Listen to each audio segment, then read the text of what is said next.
They're coming to get you, Barbara. When there's no more room in hell.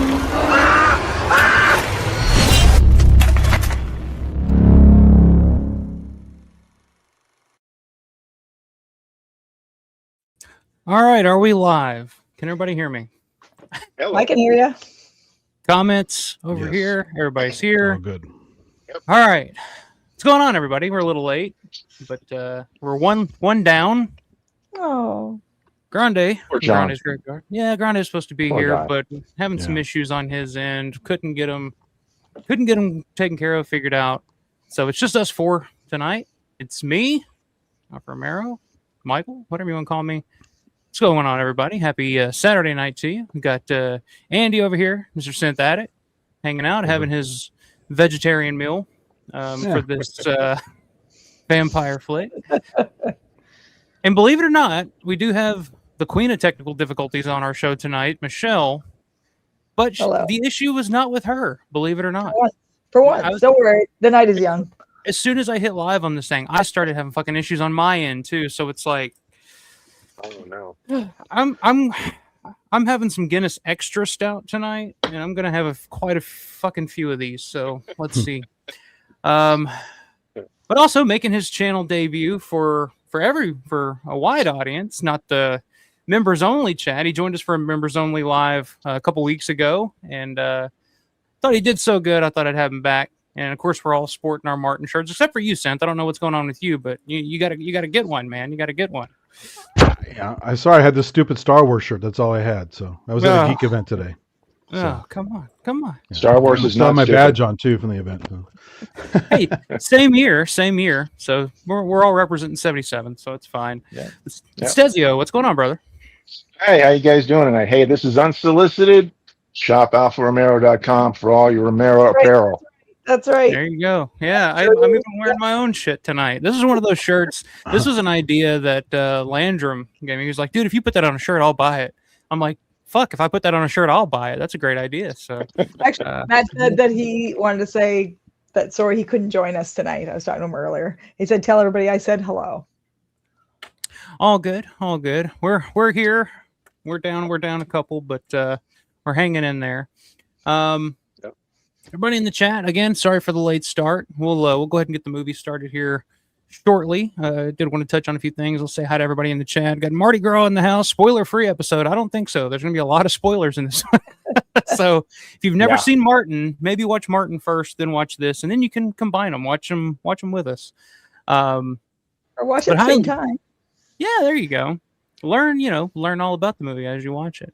But what's going on, brother? Good to see you. There's me, Uncle Bill chiming in. Look, buddy, I expect promptness. Usually I'm pretty prompt, but technical issues abound. I didn't want to jump the gun, and yeah. So, but we're here, and so far so good. Oh, wait a minute, Michelle froze. Oh, come on, Michelle. She was put under Martin's spell. So. No. Maybe she'll pop back in. Hang on, she froze a little bit before we went live, so maybe she'll clear up. We'll see. There you go. All right, you're back. I just lived up to the name. Jeff, what's going on, man? Down is up in the house. We got Ed. I have a friend who I think is the Count. What's going on, brother? Mutineers in the house. What's going on, man? Shanae is the Count. Wrong Martin. No, this isn't the Martin Lawrence puppet. Although it's funny, Grande was actually wearing his Martin shirt tonight, and it was a literal Martin with Martin Lawrence on it. It's fucking. I think you bought that from T-Shirt Joe, fastcustomshirts.com. Pretty fucking hilarious. Pretty genius too, actually. I'm kind of. Hey, speaking of Martin, that theme you played, is that Mark Almond or is that Soft Cell? It's Soft Cell, but it's like it's a remix of. I never heard that before. That's kind of wild. I hadn't either. It's pretty cool. Yeah. Is it about the movie or is it just happenstance? Yeah. It's about the movie. The original, because that's a remix. The original version's like 10 minutes long. So I was like, Wow. there's no way I'm going to play that. But the original I think came out in 82, 83, and That's crazy. It's on based off the movie. Yeah. Never heard it. Bonnie Bailey in the house. What's going on, Bonnie? Good to see you. Hope you had a good trip to trip to Tennessee. You didn't say last week. Did you go to the mountains? Did you go to the Smoky Mountains? Did you take a trip to the mountains or Nashville? Where'd you go in Tennessee? I'm fairly local to Tennessee, so I'm pretty familiar with the geography down there. You so crazy. No, wrong Martin. We're not watching that Martin. Although maybe we'd have better luck if we did watch that one. I don't know, but not you, I swear. Don Taylor, 8461. What's going on, Don Taylor? Hey, Stezio. Fuck everybody else, I guess. But hey, Stezio. That's my fiance. Okay. Aw. Well, there you go. Hi, That's Don. All appropriate. right. That's acceptable. That's acceptable. Okay. I just thought she was just like, oh, those other guys, fuck them. But hey, Stezio, what's going on, man? Hey, look at that guy. Hey, Yeah, I like the cut of his jib. Look at that. hey. Oh, she's out. She just worked a 10-hour shift. She's exhausted. Oh, fair enough. Yeah, I don't Ouch. blame her. I don't blame her. Justin Moreno, what's going on, man? Good evening, my brother. Got Fat Pig the Conqueror's in the house. What's going on, man? Cross-eyed Luigi, Young Riders in the house. My favorite Martin Lawrence movie. Oh wait, what is your favorite? What's everybody's favorite Martin Lawrence movie? Everybody go. Ready? Nothing. Bad Boys, Bad Boys. Yeah. Okay. the only one. You know, I have a soft spot for Blue Streak. That one's kind of, I don't know. It's not a good movie, but I used to watch it all the time when I was younger. I thought it's got like what? Owen Wilson, Luke Wilson, one of the Wilsons in it, I remember. I've never been a big fan. He was okay in Boomerang, but Eddie Murphy stole that one. So My parents loved Martin Lawrence when I was a kid.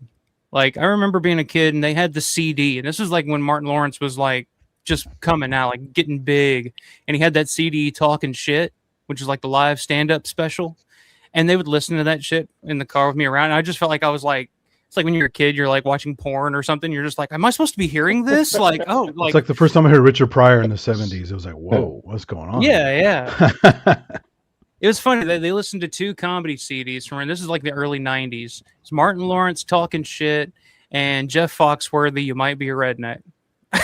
It's like two very different ends of the spectrum. I was like, well, my parents were very eclectic back in the day, I guess. Nice. Nice.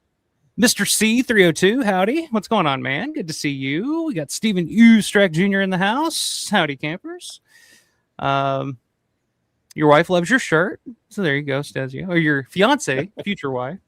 Sorry, I don't want to jump the gun here. It was 7 years. You might as well be. Yeah, I feel that. 42nd Street Matthew. That's a new name. What's going on, man? It says, hola, folks. Long-time lurker, first-time commenter. Well, welcome to the chat, man. Hi. Let your voice be heard.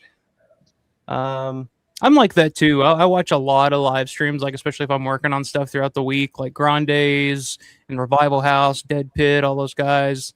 Garrett, Born to Be Rad. Like I'll watch their live streams all the time, but I don't comment and I feel bad. I'm just working, but I'm listening. And I'm like, maybe I should throw a comment in there just to let people know. Let's see. Ed's saying, don't let Richard see those bootleg Martin shirts. Yeah. I don't think Richard's Richard probably is a dedicated listener, Mike. You're right. He probably watches your show every fucking week. He doesn't comment. He just listens. Yeah. He's a lurker. Again. Yeah. He's a lurker. No, you're fine. Never mind. You did freeze again. There you go. There you go. You're good. Hang in there, baby. Hold on. Got Justin Moreno. I'm having an 1800 repo and Grand Mariner. Okay. Yeah, I need something a little stronger tonight. I don't know. We're gonna see. It's just been like nothing but technical issues here lately.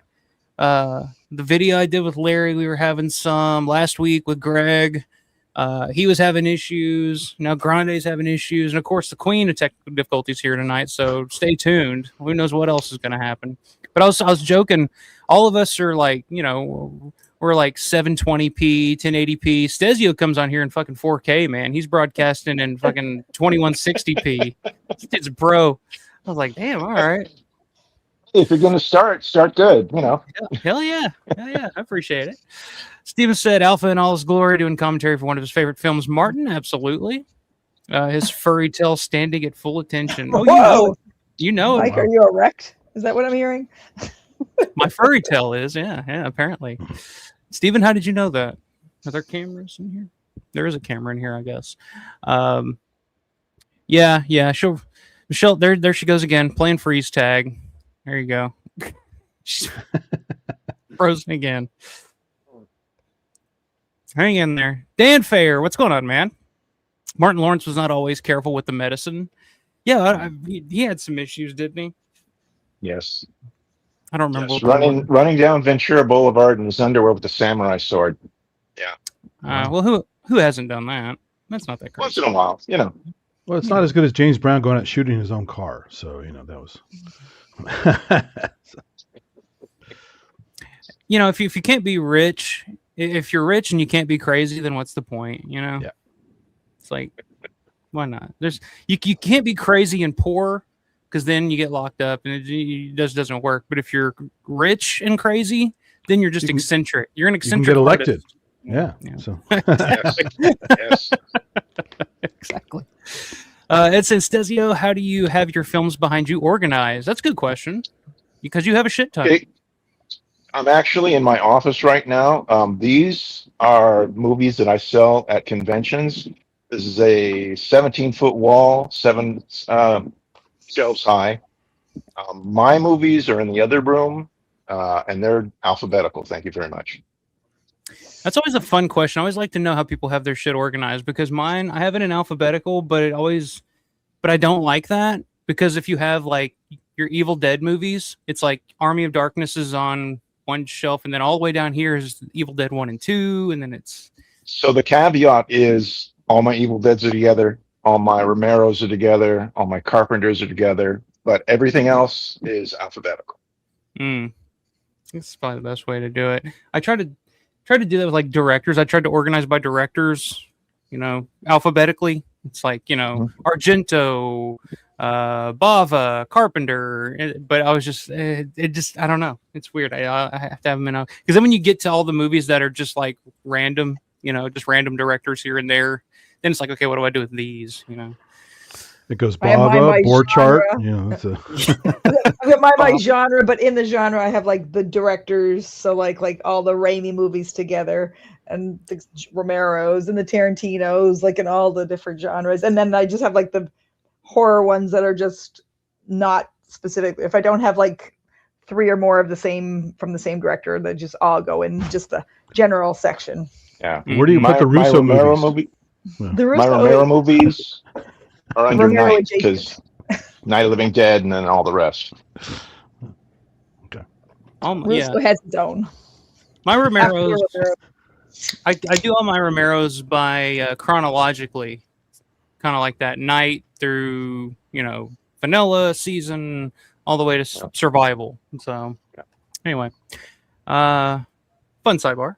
Grande, what's up, man? Hate that you couldn't be here, but if you're watching the chat, watch along, lurk in the shadows, and chime in in the chat. Miss you already. I was watching Grande's, was it yesterday, day before, when he was on and talking about What If? And this is a compliment. He reminds me of Quentin Tarantino. I mean, he's just so fast. He's just talking a mile a minute, and he's just going. Rips through the comments. I love it. He's just a consummate film lover. It's awesome.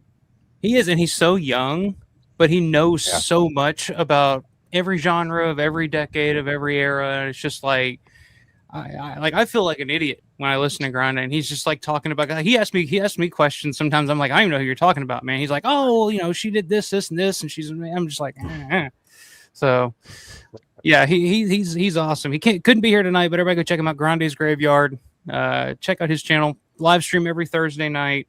Always something interesting, always something fun, and nobody cuts a promo on a shit movie like Grande does, and nobody does a better Will impression than Grande either. So, excuse me, ma'am. Ma'am.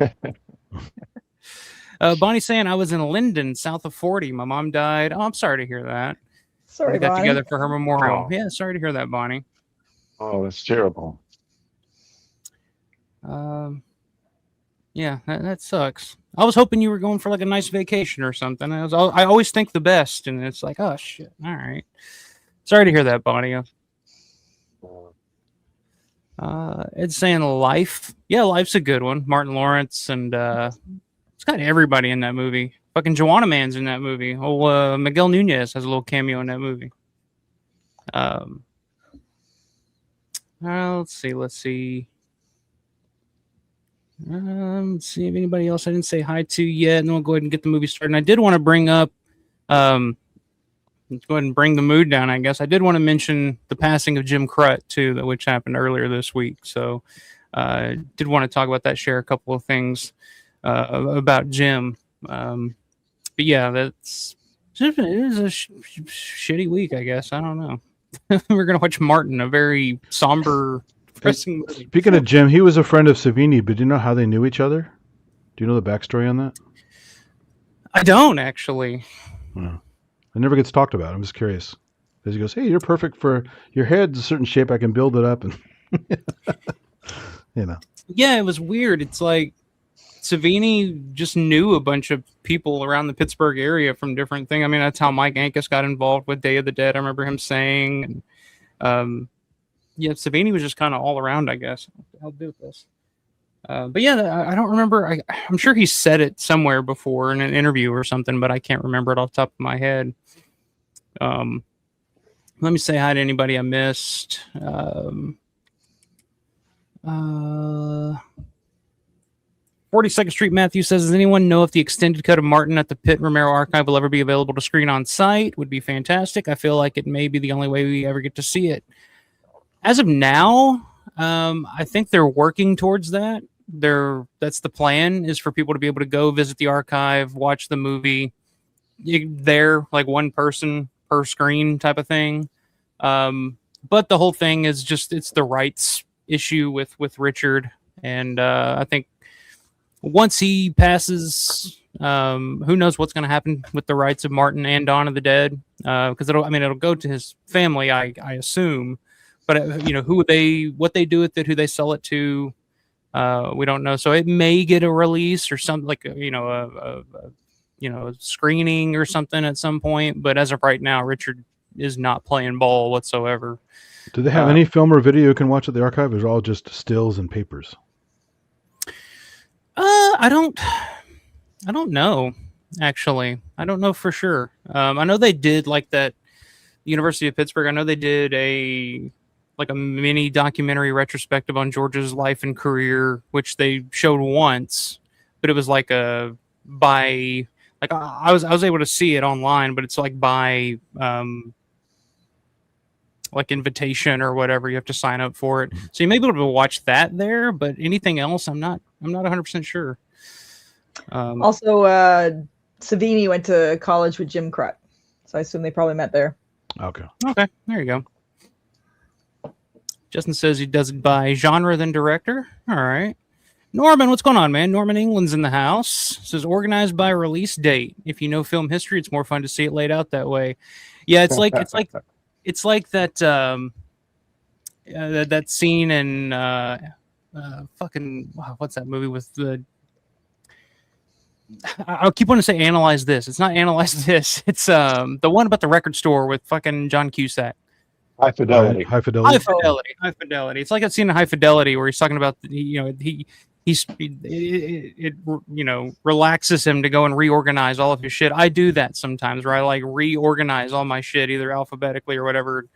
I've tried to do release date before, but it just looks weird on the shelf, and you got to kind of remember like when was what. I'm usually pretty good with release dates.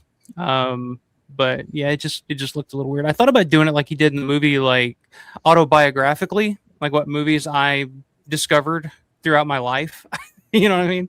Where he's like, it took me 5 turns to go from such and such to this. It took me from Scream to Cannibal Holocaust. It only took me like 10 movies. That'd be kind of fun.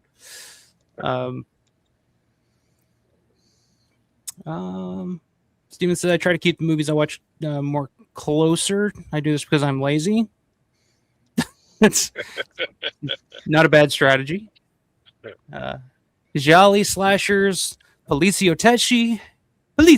You do it, Stezio. You can probably knock that out of the park. Policio Tecci. There you go. Then miscellaneous films. There you go. So you just Jolly slashers and Policio Tecci, and then everything else, it's whatever. Grani saying, thank you so much, Stozio. I appreciate that. I'm Quentin Tarantino without the foot fetish. Well, we were going to ask. You were going to ask, but, you It's know. okay to have the fetish. It's no kink shaming here. So. Yeah, everybody. When he says, thank you, I was never going to be ready to lose my mom. I don't think anybody is. I think about that sometimes. Both of my parents are still alive, thankfully. And I think about that, you know. I don't know how I'll react to it. I don't know how I'll feel about it. But yeah, that's tough. Never easy.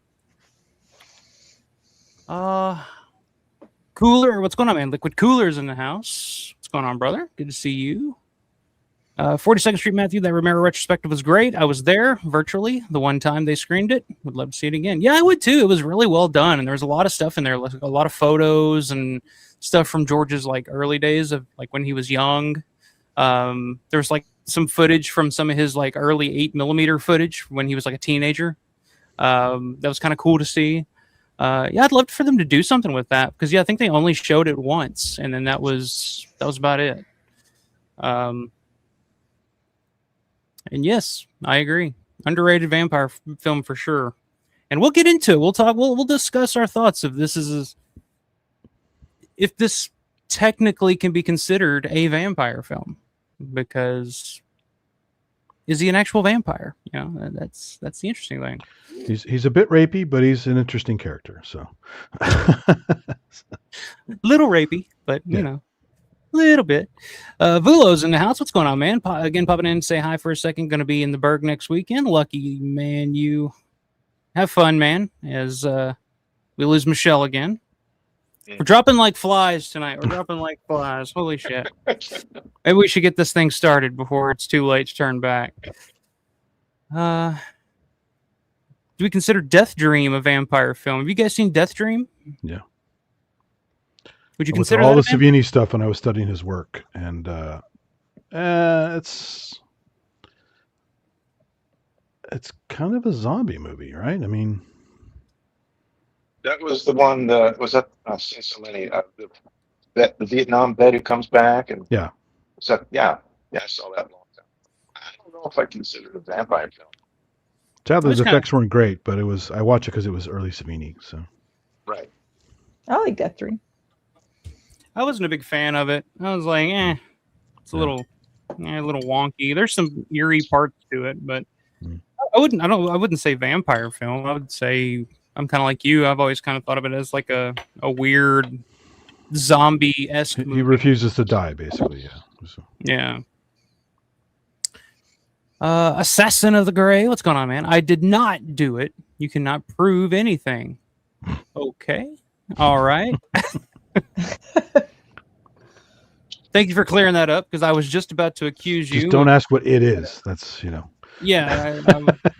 But whatever it is, I was about to accuse you of that, but thank you for clearing that up. Thank you, man. Good to see you.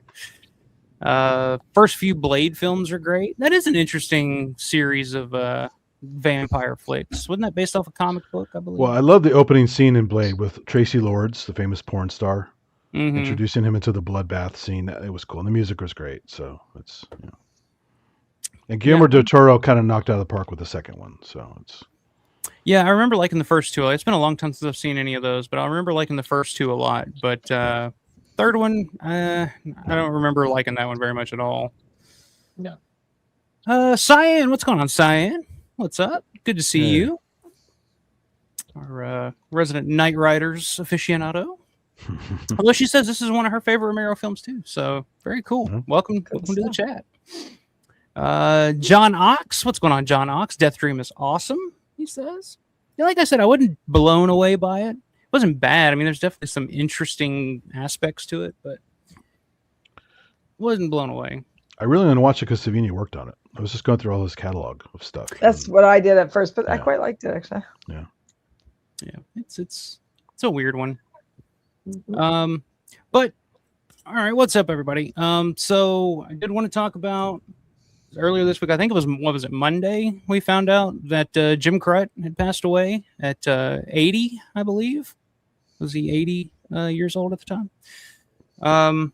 yeah, I just wanted to bring that up. How many of you guys have actually met Jim? Talked to Jim? I have. A little bit. Stezio, never?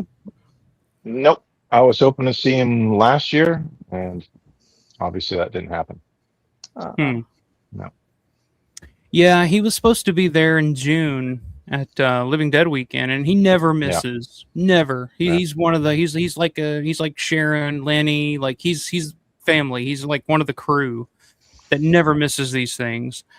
And yeah, it was kind of concerning when he had to cancel for some health issue, and it was concerning because it's like, oh, Jim never misses these. So I don't know. Have they said what it was? Anybody heard anything? No. It's always scary though when they say health issue at a certain age. You're like, yeah, you know. Yeah, it was. So yeah, it was kind of concerning when he did make it to Living Dead weekend, especially for the big Dawn of the Dead reunion and one of the most like iconic zombie deaths in film history. Like still to this day, like when you see that movie in the theater when the helicopter scene comes on, it's like people still applaud for that scene because it's just so cool. But yeah, I met Jim. I've met him a couple of times. The first time I met him was 2022, 2023, something like that. And nicest, couldn't be nicer. Like just one of the coolest guys. I picked up. So I did want to share this. I did get this. I did buy this off of him. I thought it was pretty cool. It's a little helicopter zombie action figure that had him sign. I love these little like old school G.I. Joe looking action figures. I was going to buy one of those on eBay. A guy was making custom figures, and it was pretty cool. Yeah, I think the guy that makes these, his name is Todd Jara. I think it's a blue shirt, right? It's a blue shirt. Yeah, he's got like blue pants, green shirt. Green shirt, yeah, right. Yeah, but yeah. So I picked this up from him. I mean, he was just one of those guys you could go up and talk to, super friendly. If you buy anything off his table, he's one of those guys that you'll meet, and then he just gives you a bunch of shit on top of it. So he's like Jeannie. Like when I met Jeannie Jeffries for the first time, it was like I got her signature on one thing, and she just started handing me other things. So it's just like, here, take this, take this. He was like that. Didn't Eugene do that? No, Eugene was like, give me. $5 for tax. I'll be loving Eugene. It's $1 per word. Yeah. Hey, hustle, man. Make that money. Whatever. People want to buy. Yeah. So yeah, I picked that up. He also just gave me a free signed 4x6 photo that I got hanging up over here. I got that one too. Yeah. He was just like, here, take this too. I'll sign this one for you too. And I mentioned that I had a daughter who was 2 years old at the time. And he had these handy, and he was like, "Here, give her this," And I love that. That's so cute. Oh yeah. She colored it. 2 years old. She was just like all about it, and it's been hanging on our fridge ever since. So, got it down just to show that off to everybody. That's awesome. Pretty cool. So yeah, it's going back on the fridge after this. Yeah. But yeah, just a super, super nice guy. I know Brandon Salisbury was fairly close with him, had a fairly close relationship with him. I think I read on Brandon's post that Jim actually ended up going to Brandon's dad's funeral. Like, didn't have to, but just out of kindness, like went. I was just like, that's really cool to hear. But what do you Andy, Michelle, what are you guys' experiences with Jim? Have you guys had any interactions? Same thing. Like I first met him in 22 when I went at my first Living Dead weekend, and he did the same. Like, he's so nice and so just grateful to talk to, the fans, and always make time for you. And, he gave me one of those 4x6 pictures too, which I have in a frame on my wall, along with my picture with him. And it's just, I had him sign my Dawn DVD set, and I really wanted him to sign my poster in June. So I was disappointed we didn't come. And then when I heard that he passed, it was, because he was one of the, like you said, one of the OG, like always there, didn't miss it, loved, just super friendly. Yeah. Oh yeah. I always, said hi. I was going by. Yeah, he's always super nice. I didn't get anything from. Just chatted with him a couple times. Asked him about when they shot those scenes and about the makeup itself and just kind of random stuff like that. But he's just a friendly, regular guy. I heard it was cardiac related for cause of death, but that is just what I heard. So yeah, that's scary.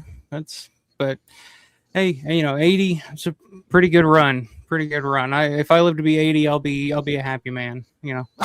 It's like not too far off. Yeah, my dad's gonna be 81 this month, and I'm a little nervous about what's. My dad's gonna be 80 on his birthday. Yeah. My mother's 94. Hell yeah! Look at you got the good genes. So. See, I guess so. Yeah, still lives at home. Still like, hey, go get me a bottle of wine. Yeah. That's the secret, baby. That's the secret. A little wine every now and then. Never hurt nobody. Yeah. It's a healthy lubricant. It's a little bit of wine. Yeah. Another thing too is like Jim used to get in costume and do the photo ops at the airport when the airport was still there. Like there's all those photos of him and Paul Musser. That would have been awesome. And that's very cool. I think he even did a demonstration at one of the Living Dead weekends years ago of the actual effect, which is kind of cool. But yeah, just really sad. It's almost like once a month. It feels like here recently that we're losing somebody. We just lost Tommy Lafitte, of course, Suze. It's a bummer. It kind of sucks when you're. It's gonna be a brutal next 10 years. Yeah. So that's why I always say, guys, if you get a chance, if there's an opportunity to go and you want to meet these people, you want to, tell them thank you, get something signed, let them know that they meant something to you because of their, however small or however big their role was in these movies. If you get the opportunity, go, because there's fewer and fewer of them as the years go on, unfortunately. So I need to take that advice more myself too, because I look back on all the times I could have, went and talked to George, because he used to do conventions all the time, and there were so many like around here close that I could have gone to, but at the time I was just like, I'll catch him on the next one. And then the day comes where there is no next one, so you always end up kicking yourself over that. Yeah, I miss That's what I like about. It's just terrible. That's what I like about the convention Scaredice that I go to. It's a half hour away. I'm there twice a year and meet all kinds of. Coming up in October, we got Tom Atkins and Peter Weller. Gonna get to see them. Oh wow! Yeah, that'd be cool. That'd be cool. Yeah, Tom Atkins is definitely one that you want to hurry up. Yeah, hurry up and meet Tom. He's not getting any younger either. Yeah, I got my Halloween 3 laser discount ready for him. Hell yeah. Which, speaking of, I do want to show this off. I got this today for $3 at an antique store about 20 miles from here. In a little antique store, I found the novelization of Halloween 2 back in the day. It's beat to shit. It's in really rough shape, but I was looking. You can't leave that $3. And I was looking on eBay at what these things actually go for, and I mean we're talking anywhere from $100 to $150 for these things. I was like, all right, score, I guess. So be a nice little read for the Halloween season coming up. Did you scan it to see if they took any liberties, or is it pretty much a direct novelization of the movie? It looks pretty direct. There's some interesting little tidbits in here. Just like I guess the different chapters or different sections of the book. Like halfway through the book, it'll just say like Happy Halloween, and so I haven't actually read it or really skimmed through it yet to see what it's all about. But if it's anything like the Martin novelization, who knows what we'll stumble across in here. So it's got some photos from the movie in it. It's kind of cool. So yeah, couldn't beat that. I picked up like a whole stack of books from this store because they were all like $2 or $3, and really I still got to make it up to that town in Northern California one of these days where they shot a lot of that stuff. Halloween 3. So. Yep. No, real quick. I'm gonna hit him.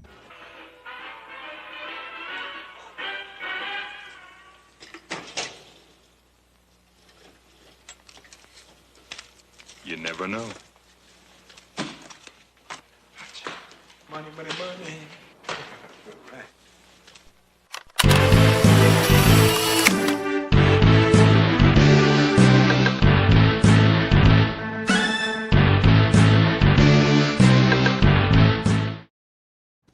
Mardi Gras, thank you very much, man. $5 super chat. Can we get an episode of Romero box office breakdowns of all of his movies? I would love to do that because doing that video with Larry, like, just I went down the fucking rabbit hole of there's the great website if you guys want to check it out, thenumbers.com, and it covers every weekend's box office going all the way back to however long, 60s, I don't know, but I mean it goes way back. And it's really interesting to see like the amount of theaters these movies were playing in, the box office, the budgets. I would love to do more shit like that. And that was a really fun episode. If you guys haven't checked that out, it was a video that I dropped on Thursday, I believe, Thursday or Friday. I can't remember. But it's a video I dropped, deep dive into the Day of the Dead release. We really broke it down from the time that movie was released until the time it was pretty much out of theaters, because the Day of the Dead had one of those staggered releases, kind of like Dawn, where it's playing here, 50 theaters here for a weekend, 50 theaters here for a weekend, and it was really interesting stuff. And it was really cool to get Larry on to really break that down. So I'd love to do more shit like that with Romero's other films. Yeah, Day didn't last long when I saw it. Just kind of in and out. Well, that was the thing. They only struck like 200 prints of that movie to ship around to different areas of the country at one time. So it really wasn't a wide release at all. Whereas like most movies, like from around that time, like Return of the Living Dead, Fright Night, had 1,500 screens on opening weekend. Day had 74. So I mean, it was just a different type of release than most things we're looking at. But it's really interesting video. Go check that out, guys. I had a lot of fun with that one. I appreciate Larry helping me out with that too, because that was informative for me as well. Learned a lot. All right. Let's see. I'll check the chat. See if anybody I haven't said hi to yet, and then we will. What? What? Oh, I thought you. No, I just you started to freeze, and I was like, which meant that I was frozen. I was like, I thought I thought it was happening again. I was just like, I just hear Michelle. Oh no. I'm like, oh shit, what's going on? What's going on? And I'm like, no, it's fine. We're good. Corey Fabert. I think that's how you pronounce your last name. Corey Faber. What's going on, man? I was lucky to get one of Jim's helicopter zombie busts from him last year. Yeah, those things were really cool. He was always the nicest guy to us. He had such a cool backstory too, quite the life lived. Yeah, he was military as well, I believe. So yeah. His obituary was beautiful. Lovely obituary. Yeah. Very yeah.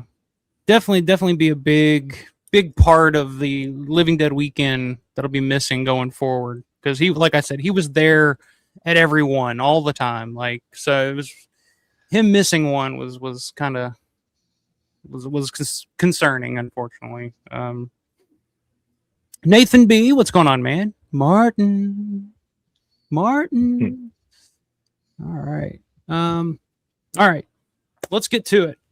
Martin watch along, fan commentary here. Let's get it all synced up. If anybody wants to watch along, I'll do a countdown.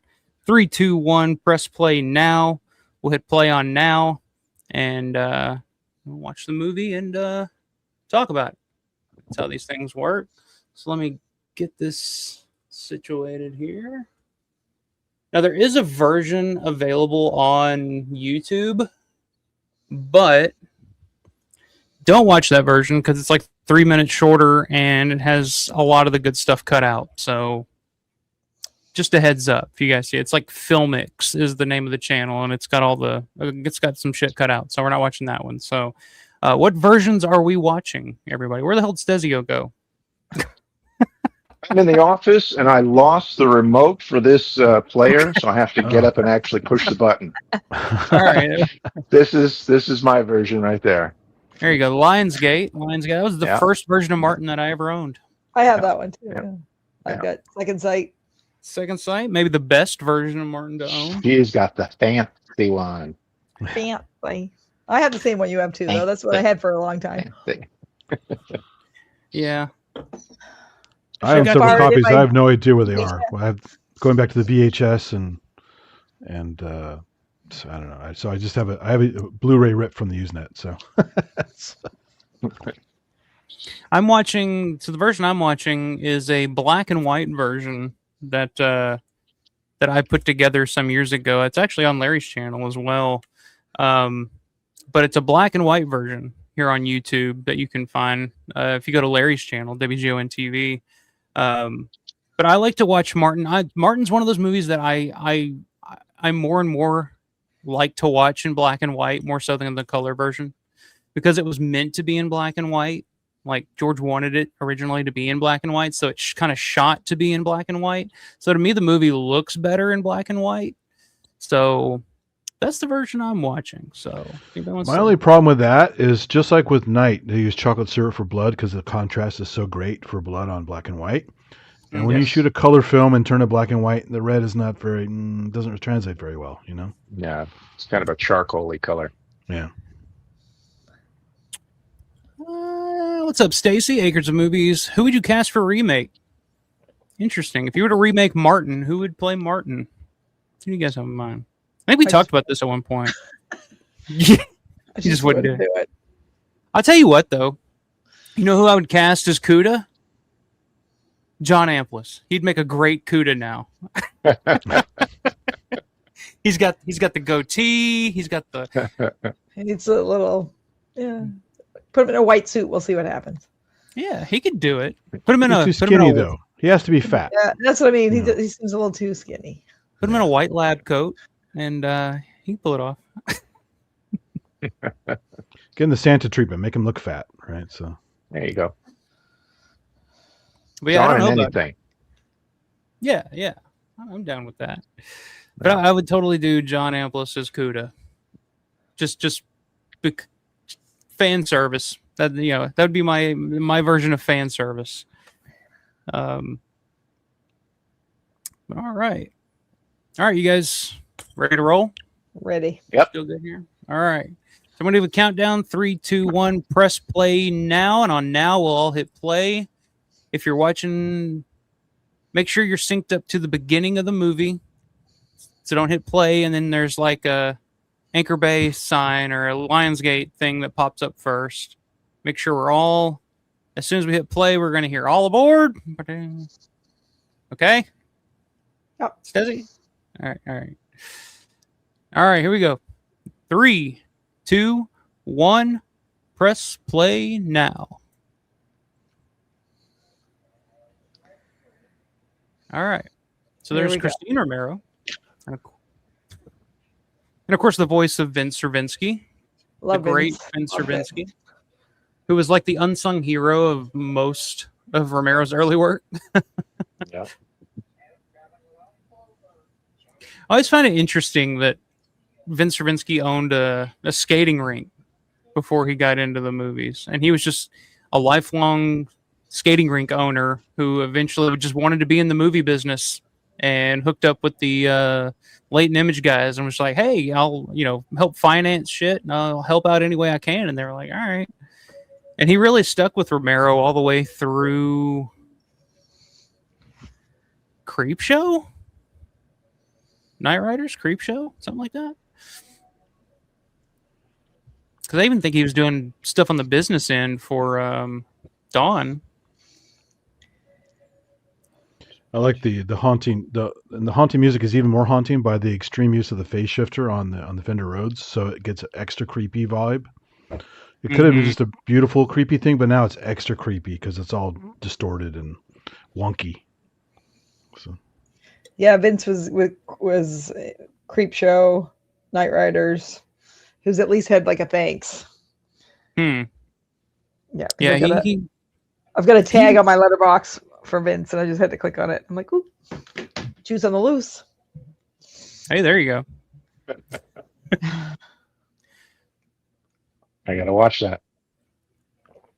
He may have been all the way through Laurel, like until George left Laurel. He may have been working even all the way through Day of the Dead, if I remember correctly. You guys ever been on a train like this? It's kind of Day of creepy. the These Dead's little there. compartments and stuff. Is it? No, Yeah, I've never been on a train like this. Went on a train where Yeah. we did have a sleeping berth, like I think when I went to Quebec in I went to Ontario, grade 12, by myself for school. That was the most Canadian thing I've ever heard anyone say. we went to Quebec in grade 4, eh? It was grade 12 and I had to go by myself. I was like, okay. Take off, hoser. Went to Yeah, Quebec. I was on a train. I was on a train like this. I took a trip from LA to San Diego. It wasn't that long, but my kid and son-in-law, when they come down, they always take the train. They get a sleeper car, and it's a really nice, like, Fucking 2 days expensive trip. here. Yeah, we took It doesn't Amtrak look- down from San Jose, but we didn't have the sleeper. We just had the benches. So Mm. Oh, yeah, when we went to Quebec on the train, we didn't get sleepers. We literally were like sleeping in the aisles. I'm sure that they hated us because a bunch of fucking high schoolers. Those bloody Canucks, eh? but No, this movie does really show his editing skill. I love it. Yeah. Serious Yeah. editing skill. Just that, Yeah. even that little shot of him putting the bag up and the door opening as Yeah. he's reaching is really nice. Big And even before you pause. get to the crazy house with the chase and all that stuff, just the subtle things. That's really good. That's really good.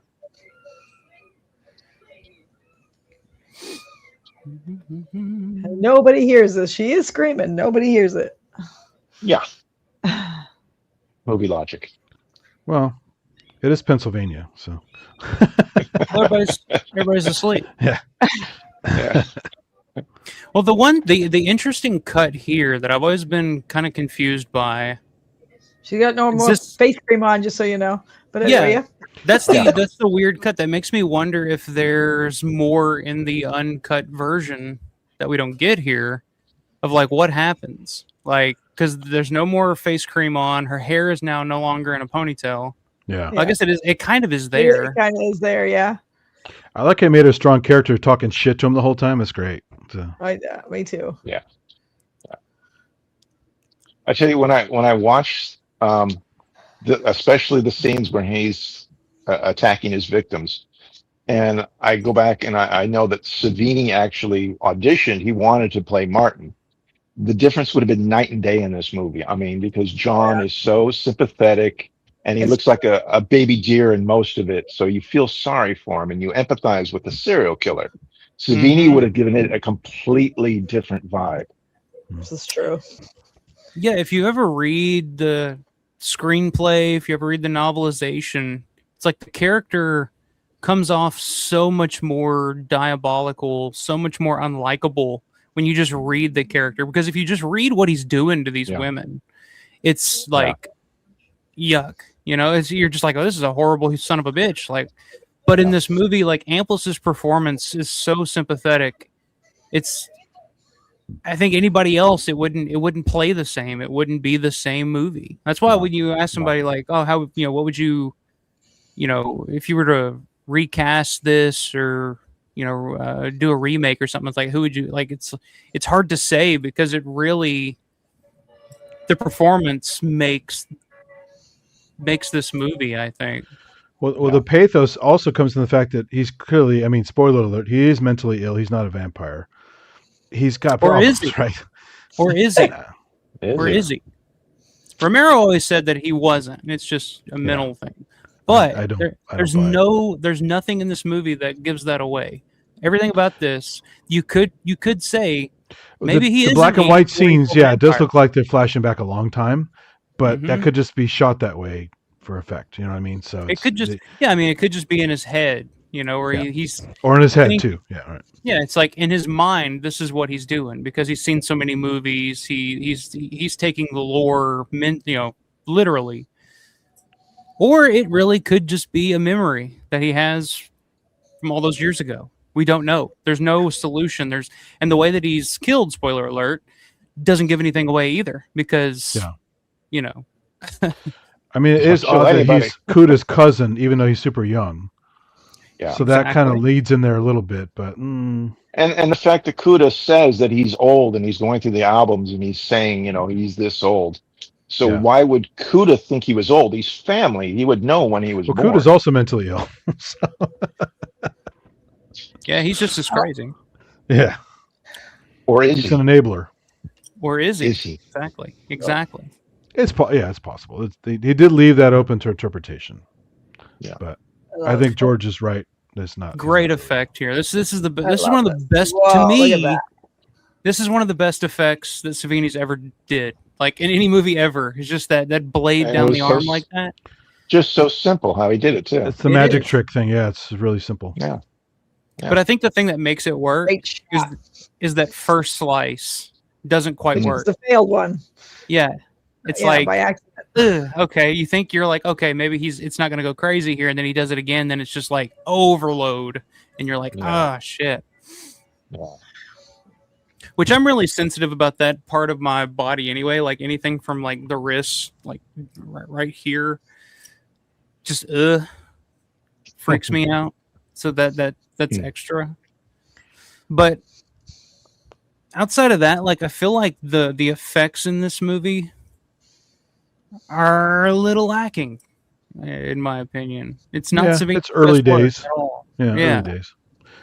Well, especially when he gets the steak, it's in the wrong place. It's Yeah. Oh, anatomically 100%. That Yeah. kills me every time. But not- And only his thing about the hand, movie that I just and Kuda's hand goes down into past his chest. Yeah. yeah. Yeah. Yeah, you're talking about the hair and the face cream. The one that always bothers me is at the house when he drags the guy outside. Suddenly he's wearing a shirt tucked into his pants, and that was to hide the appliance. And, Yeah. and that was my prediction. But that always bugs me. It's like, oh, he not only put a shirt on and buttoned up, he tucked it into his pants. That just always bugs me. and we know that actor wasn't modest, so No, no. Oh yeah, we'll talk about Al and his career when we get there. I haven't seen any of his other work, but I have heard about it, and I've heard about it, and it's not. I'm gonna say he was a little freaky.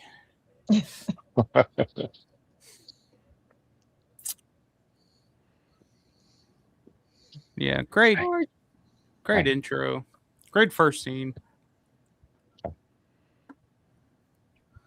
In the book, he actually throws her body out of the window. Oh wow. Which is interesting. Wow. I was like, yeah, it makes sense, I guess. If you just get rid of, like, you're on a train, a moving train, it's like you can just dispose of the body out the window and nobody would ever fucking see it. But that would just, I don't know, with his character, I just couldn't see him doing that.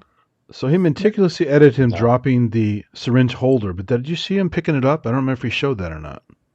Seems I think like he an interesting does. deal to remove. Yeah. I think he does. So- Yeah. Yeah.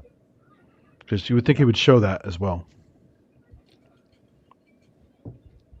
And going back to how we were saying about if Savini had played this, the differences, I think a good example is Psycho. You can see the original with Perkins and then the remake with Vince Vaughn. You can see how one actor over the other is far superior. And Oh yeah, Mhm. the The other Vince one Vaughn just was ruins not, I it. didn't like the Vince Vaughn one. he was horrible. Horrible. That's a good comparison. Amplis's performance in Anthony Perkins and Psycho is like Yes. Norman They're Bates. serial killers. Yeah, but Norman Bates is sympathetic in the original Psycho Yeah. because Yeah. of Perkins's performance. Because I've read the book for Mhm. Psycho too, Robert Bloch's book, and it's a completely different character in the book than it is in the Totally. movie.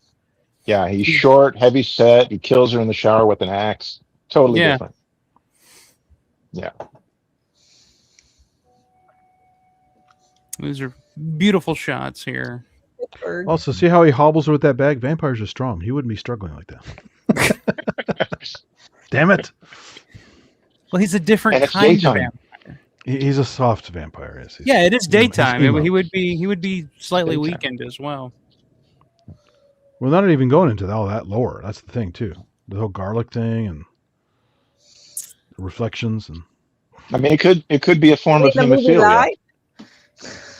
Yeah, well, I mean, there is a sensitive to UV light. That's a real illness that they think that's attributed to vampirism in literature. So some people really, I forgot the name of the condition, but they really can't be out in the sunlight much. So 42nd Street Matthew says he really does think this is Romero's best. Romero always thought it was his best. It was his favorite. Yeah. For sure. It's my third favorite.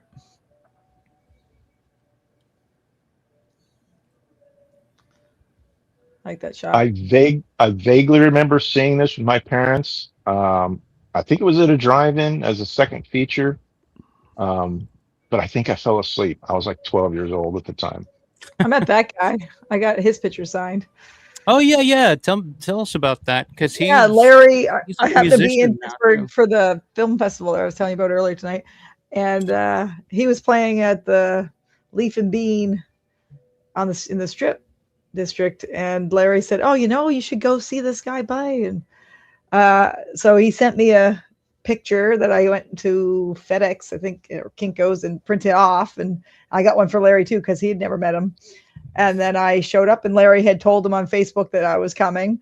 And when the band took a break, he came. I went up, and he said, "Oh, you must be the one from Nova Scotia." And then we had a big chat, and so much that they're like, "Tom, will you come back and play?" So he signed my pictures for me, and we took some pictures, and it was awesome. He was super Wait, nice. did he sign a picture of him on the toilet? Yes, Larry had sent me one. Yes, it's hanging in the collection room. It was awesome. Nice. And he said, "Oh, I didn't think anybody remembered that movie." I said, "Oh, yeah, people remember that movie, absolutely." There are psychotic people out there, sir. He said his wife worked on it too. Oh, really? Yeah, I can't remember. Who was his wife? I don't think she was acting in it. I think she was crew, but I can't remember if it was costume or he told me, but this was 3 years ago, guys. Come on. I can't remember what happened yesterday. Oh shit, there were only like 8 people on the crew, so he did tell me that his wife, and I don't know if it was his wife at the time or his current wife. I can't remember what he said, but that's how he had been in there. It wasn't Joyce Weber, was it? I was just I think he said her name was Joyce. Was it Joyce Weber? I don't know, but his last name is Weber, Weber, Tom Weber. Yeah.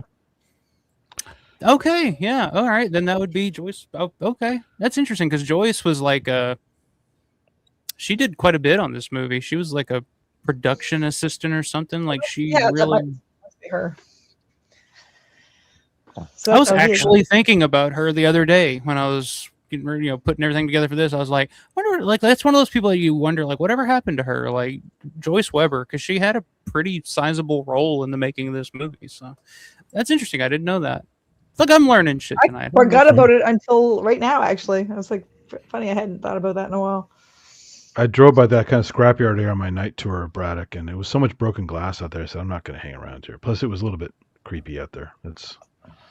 I was impressed that you decided to take a trip to Braddock and at nighttime, Andy. It's the only time I had. I was like, but it turned out to be kind of spooky and fun, Well, sure. I'm sure it was pretty fucking spooky. Yeah. I see how dead the town is at night. It's really dead at night. Well, it's dead during the day. What are you talking about? Yeah.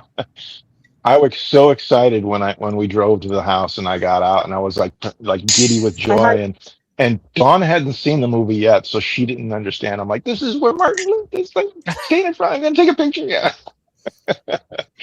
Well, so much of Braddock has been torn down over the years. It's a lot less than what it was when they shot this, but luckily the house is still there. It's a duplex actually. Yep. And the house looks pretty much exactly the same as it does in the movie. There's a couple of spots like the old giant eagle that's still there. But yeah, Braddock's just as bad as it was when they shot this. The market's a kids' health center when you go by there, but a couple of buildings down there that were knocked down. So. The house had caught fire, Tony said. What house? There was a fire there. At the Booba house? Yeah. He said it had caught fire. Damn. It must have been small because it looked other than a paint job, it looked the same. Yeah, I think they repaired it, but I'm pretty sure I remember him saying that there was a fire there because they said, well, Jesus, that would have been, I think it's, Mom was still living there at the time, maybe. Yeah. That's amazing. Yeah, she was there for quite a few years after the fact. Yeah, the score. We can definitely talk about the score. Grande is bringing up here with Donald Rubinstein. This was the first time that George used a composer for his films to do a score. He always the Wolf library music beforehand. Night of Living Dead was, the Capitol Haiku stuff. This was the first time that George actually gave, because I think Donald just kind of inserted himself into it, if I remember correctly. It was just kind of like, hey, can I give it a whack? Can I take a shot at this? And George was like, yeah, sure, go ahead. And when George heard it, he was just like, okay, this is perfect. Like, this is exactly what I need. And he would go, and he would go on to use, Donald for multiple movies after this, including, Night Riders, Bruiser. And even he originally had Donald set to do the score for Dawn of the Dead when that was first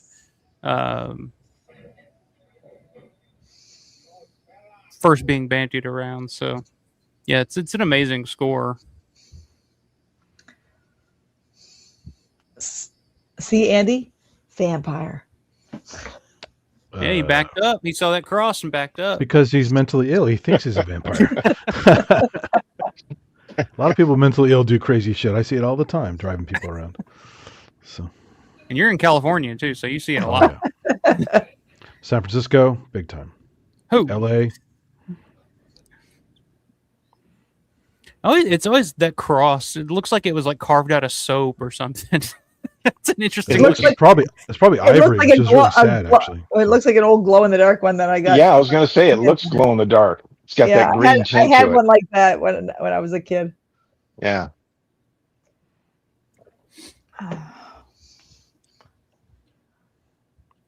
Yeah, Kuda's got that Colonel Sanders thing going on there. I think that was just like his look, because even in the amusement park, he's kind of got that Colonel Sanders look going. So maybe that was just his whole thing.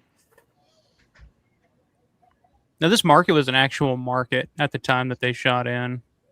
It's no longer there, but it's funny. Then the name of the market was actually Kuda's, and they rewrote Kuda's name, changed his name from the script, because in the script he's Tata Voda, I think, and they actually changed his name in the movie to match Kuda on the side of the building, so it makes it a little more legitimate. It's cheaper too. Oh yeah. And for this budget, which I think their budget was like a $250,000, I think, at the very, very most, which that's a Rubinstein number, so that's probably like double of what they actually had. But some of the old ladies in that store was one was Molly Christine's, Molly McCloskey's mom, Christine Forrest's mom. A lot of moms. They're certainly good at being busybodies. So yeah. And speaking of Christine, we'll be introduced to her in just a minute. Which this, I mean, there's not a lot to choose from. But would you guys say this is Christine's best performance? Definitely. I absolutely love her in this. She's fabulous. She's great.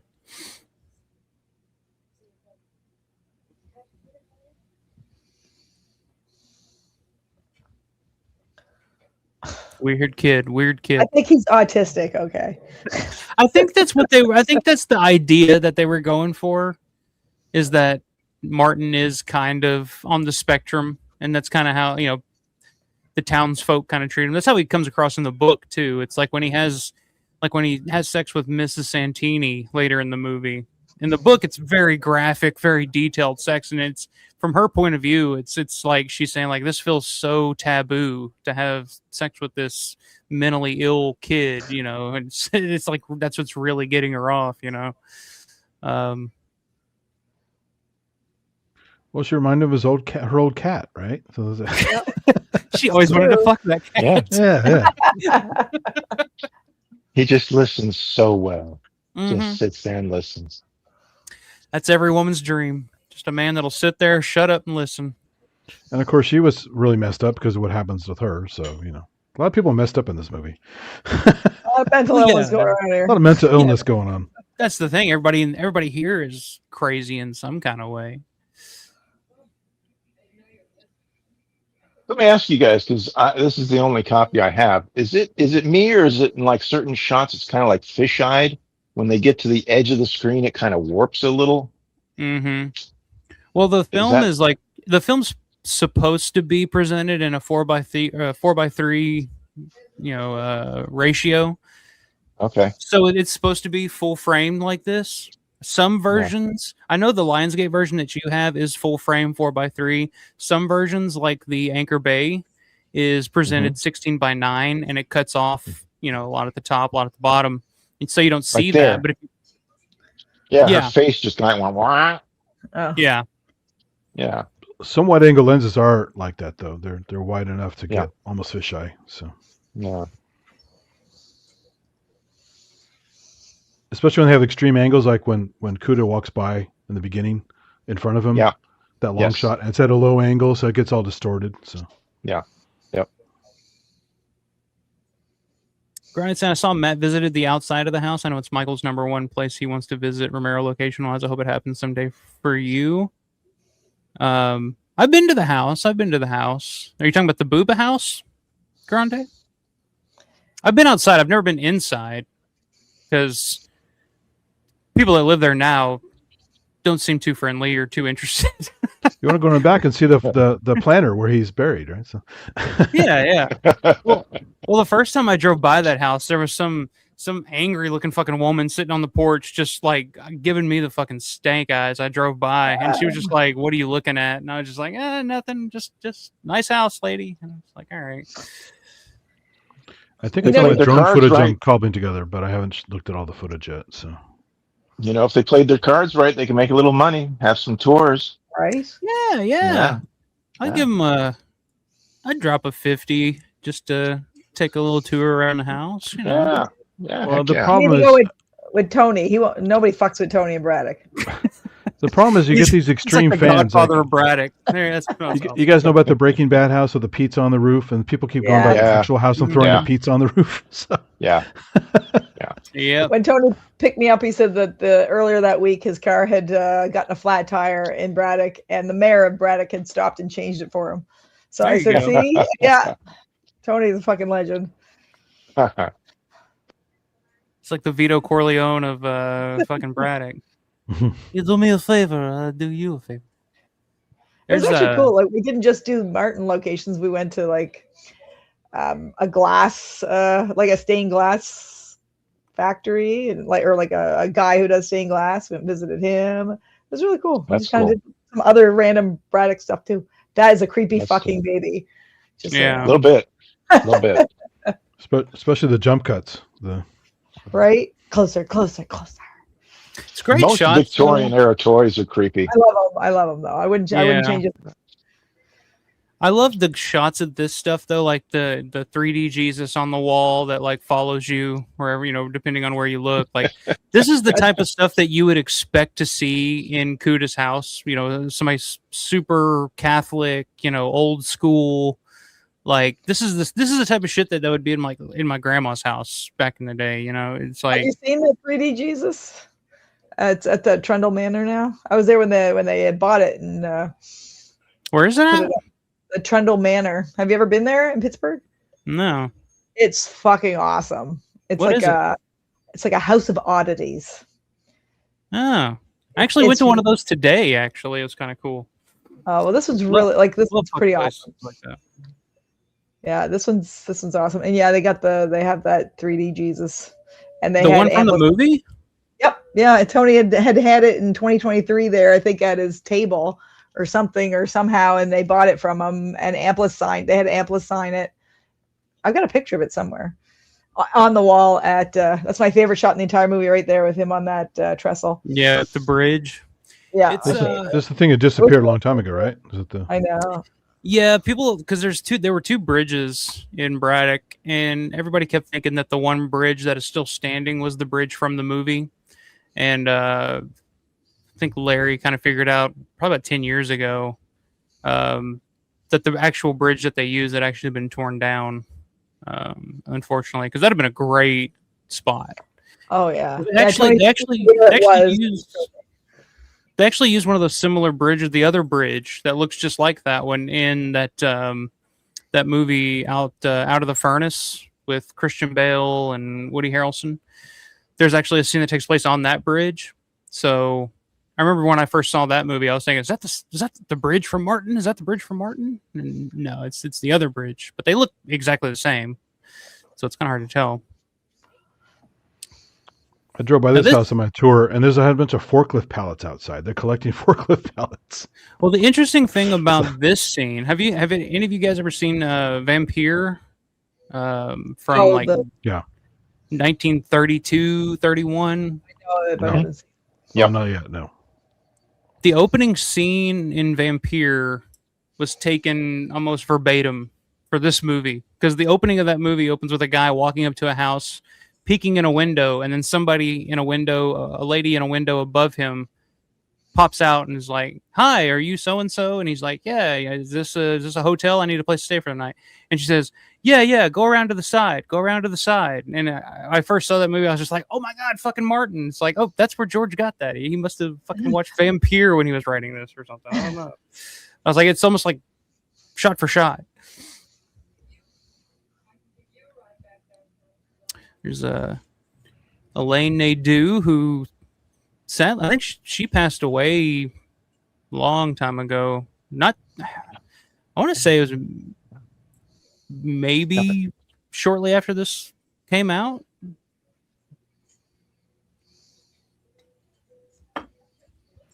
So this neighborhood is weird. I went and did some shots around here to get this shot on my little tour, and they have these really weird steep plots of land in front of their house, and it's just very strange the way they cut their yards up and stuff. It's really weird.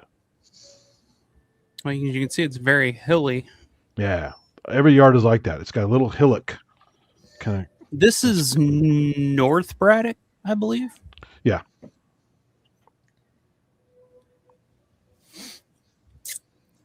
So Todd, pop in here. What's going on, brother? Is it time for the sexy stuff? Not yet. Stay tuned. I mean, she did put her skirt on. That was a little bit sexy. So. Yeah, a little bit. But I was always too shy. I can never do it with an awake person without all the blood stuff, you know. And Rick, the North Going Llama. What's going on, brother? Good to see you.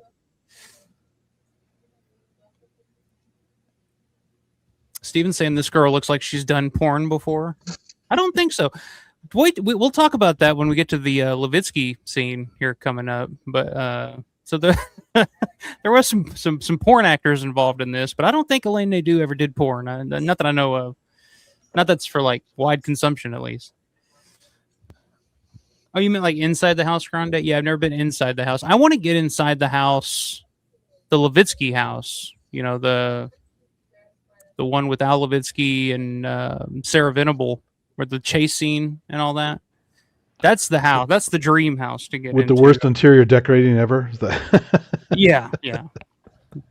The weird architecture of it. Well. Oh, you're my old alley cat. Yeah, autism sex. That's what I'm interested in. So.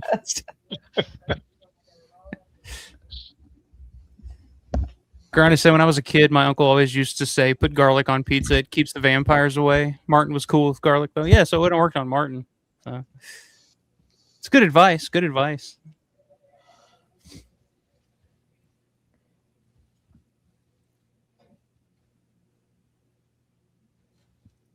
Yeah, you see the Cuda on the side of the building there? Yeah.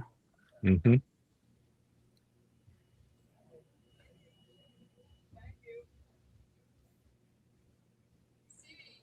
I love that shot of him. Me too. I have that one signed.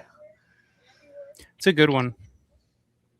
I think I used that for a thumbnail for a live stream a couple of years ago, actually. Mm-hmm. Just that shot of him standing there in front of the store. That shot right there. Yeah. Him looking.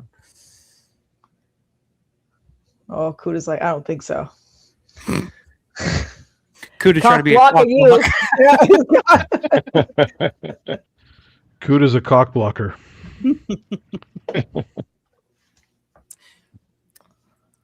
But he notices what's going on there, and that's going to ultimately lead to Martin's demise at the end. So that's where it begins. And that isn't even his fault. know the irony of it all. Yeah. Uh, Just like in Night. Yeah, he likes that irony. Yep.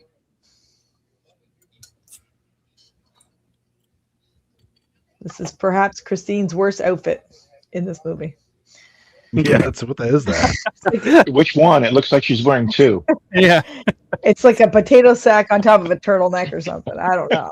Potato sack on top of scuba gear or something. I don't know what that is. It's a mime going to a disco. Yet she can pull it off. I could not pull it off. I would literally look like a sack of potatoes. this is how Steve Jobs addressed his off time. He put that over the turtleneck. So Yeah, it's a good call. Good call. Garnison Levelane's performance. She somehow matched John's sympathetic nature. They were both hurt people. She was supernatural. Yeah. Yeah. Not supernatural, but Supernatural. Nice. Yeah, there you go. There's really nothing supernatural about this movie, actually, for a vampire movie. No, there is no magic. Exactly. Only vampire. Half the girls in my high school had that hairstyle. Oh yeah. Yep. It looks great on her. I think she looks great. Yeah, I think this is the best she looks in any of George's films. Because after Knight Riders, after Knight Riders, she kind of just goes into like nurse mode, where she just looks like an old crabby nurse. You didn't think she was good looking in Monkey Shines? No. You killed my bogey. Or the Dark Eye. I forgot George used a bunch of zooms in this movie. There was a time period when film analysis would say if you put zooms in your movie, it's amateurish. But then you have Lucio Fulci would disagree with that, sir. You have The Graduate, you have The Conversation, you have like some great fucking movies that have zooms in it, and also Sergio Leone, right? Oh yeah. Oh yeah. I mean, that's Yes, George right. never used a lot of zooms like that, especially the way he used it in this, like the fast zoom out, fast zoom in type shit. Yeah. But it works so well, like to go from close up to the photo to zoom out to where you're seeing Kuda delivering that last line. Yeah. It's pretty brilliant. I mean, this was Gornick's first job with George in terms of being his DP, and Gornick just fucking. I mean, I can see why George was just like, okay, you're doing it from now on. Like Gornick knocked it out of the park. Yeah, Gornick was just killing it at this point, and for a first timer. I mean, because Gornick had never done photography on anything before this. I think maybe some of the winter stuff, maybe. Yeah. But feature film wise, yeah, exactly. The Fulci eye zoom. I think that was a staple of like a lot of Italian cinema back in the day. Yeah, Fulci stole from Leone. Absolutely. He did it first and he did it better. So Absolutely. Extreme close-ups. Yeah. Big Italian. What's up, Blasco? William Blasco stopping in to say good evening, everyone. Just got done watching Alligator. Oh, I love Alligator. Robert Forster classic Alligator. Yeah. Very cool. What's Kane up, Hodder Joe? as the alligator. What? Yes. Look it up. Kane Hodder plays the alligator in Alligator? I didn't know that. Look it up. Look it up. Yep. All right. Good question, Ed. How does everyone rank Mike Gornick's work on this film, being his first time with such responsibility? 2 thumbs up. Yeah, I think just like I said, a lot of that, the quick zoom, a lot of the work they were putting in on this movie for such a small crew, all the shots, all the setups that they did for this movie, it's pretty fucking incredible if you think about it. I think Gornick's best work, though, for me personally, is Creepshow. I think Creepshow is like Gornick, into the stratosphere, some of that stuff. Yeah, but absolutely. For his first time, like, yeah, this is pretty good shit. I always thought it's like they really must have been there for me. But anyway, sorry. They must have really been exhausted on Dawn because there's so many out of focus shots, especially towards the ends with the bikers. And he did a beautiful job on this. Yeah.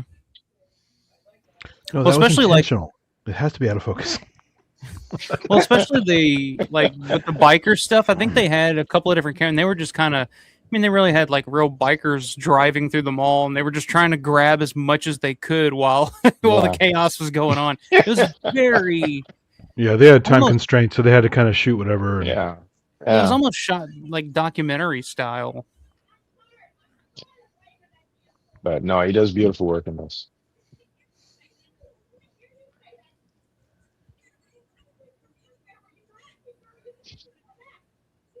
I like this with just a little scratch with their foot. I like that. See, this character, Martin, creepy. Like on paper, there's almost nothing likable about him. Rapist, stalker, murderer, blood drinker. Now, insinuating, incestual thoughts or whatever. It's just like, but it's the performance that carries the movie. That makes you 100%. sympathetic for this kid. Yep. He's a sympathetic creep. Yeah. A sympathetic creep. That's a good way to put it. And all of this was shot. This isn't Braddock. This is actually downtown Pittsburgh.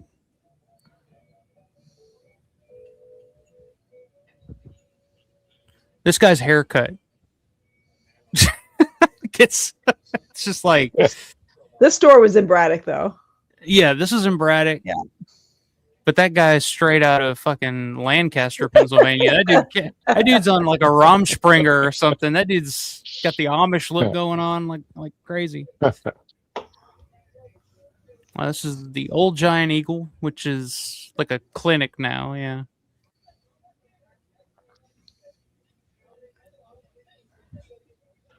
This is how the bad guys in Death Wish get the address for the house.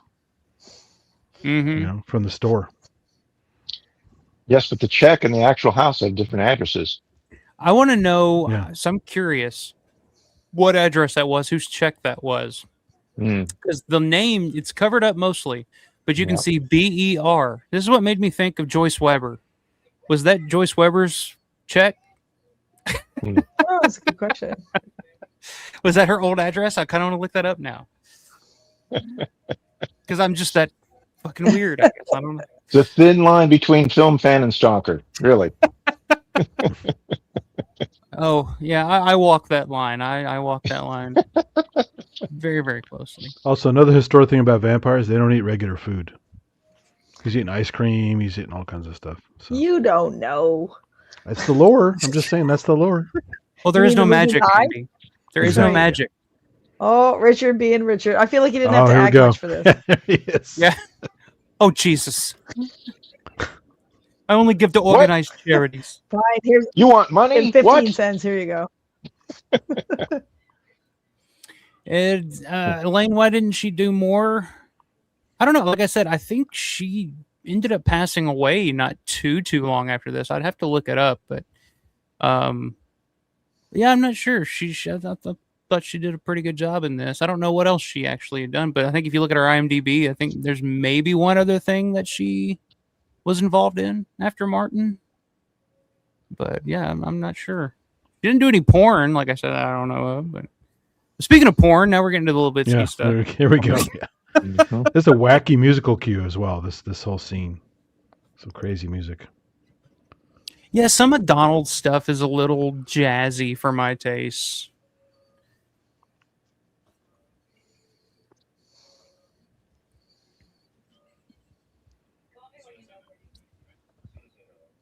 Suddenly went from dark to light. Don't do anything I wouldn't do. I love that look on her face. Yeah, a little foreshadowing there. Yeah.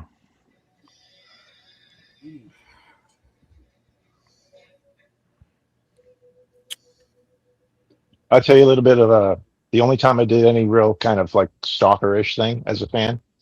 When I first moved to LA, I got a job at this high-end grocery store in Beverly Hills.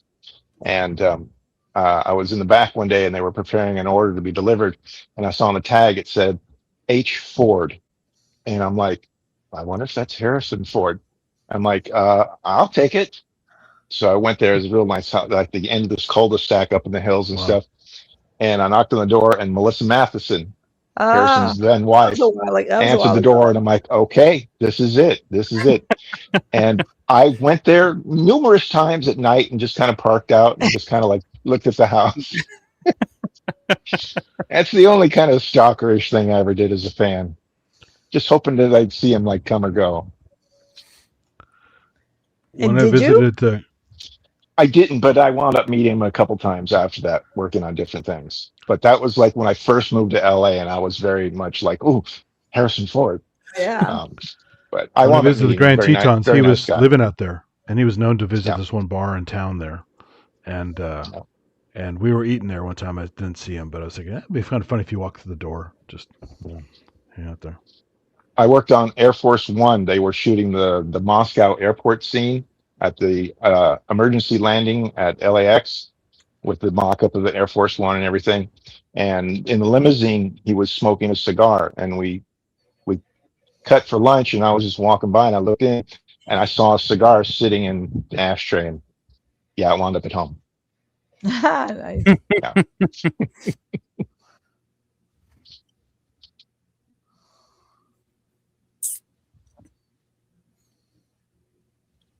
So this is maybe my favorite scene of any Romero film ever. This whole sequence here.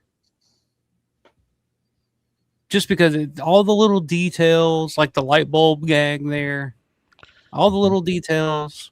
And that's the thing that makes me wonder, Martin, if he actually is just a sick kid, not an actual vampire, not an actual 84-year-old vampire, he's really fucking wise.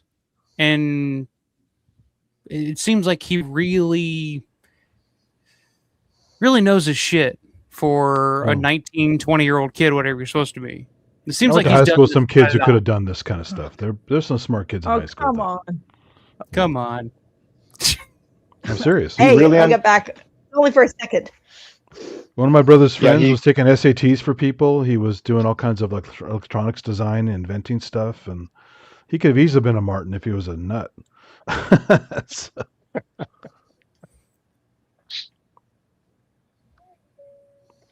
But yeah, I like he the really fact that this is understands the architecture of the house and uses it to his advantage. I like the fact this is a terrifying scene in a lot of ways, but it's also played for humor, right? With the music and Yeah. the some of the takes are kind of funny. I really love What do the you cut mean? between then and now, or like, Just old and new, old and new. once the chase happens and stuff, it's whimsical. It's kind of funny, even though it's not supposed to be funny, really. Yeah, I guess I could see that, like some of the phone tag stuff, where she's Yeah. like, The phone tag, and also when he shoots him with the hypo. number. yeah.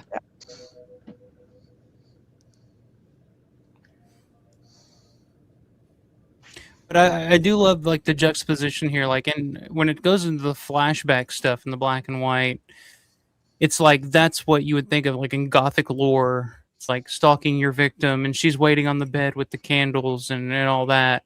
But in reality, he breaks in and it's the ladies having. It's just a very like reality based, like when comes in through here and they're just sitting there naked. In reality, you never know what to expect when you open the door. Like it could be anything going on. I goes back don't know him. Goes back to the train sequence. When he imagines he opens the door and she's going to be there, like welcoming him in and shit, but she's actually in the bathroom flushing the toilet and blowing her nose, and it's just like, okay, it's like it's the fantasy, versus the reality of the situation. You can tell Al's character's used to this. He's like, "Hey, man, just take it easy." Hold on, it's Happens okay. It happens to him a lot. So, So yeah, Al. After this, actually, I don't think this was before, but after this, I think Al did quite a bit of porno in the 80s, and it's out there if you guys want to look it up. I haven't seen it, but I have heard about it. It's I'll rush right out. yeah. The He's special porn, the way you're talking. he didn't go by a pseudonym. He just took him by his real name, or he. Well, it's not your usual,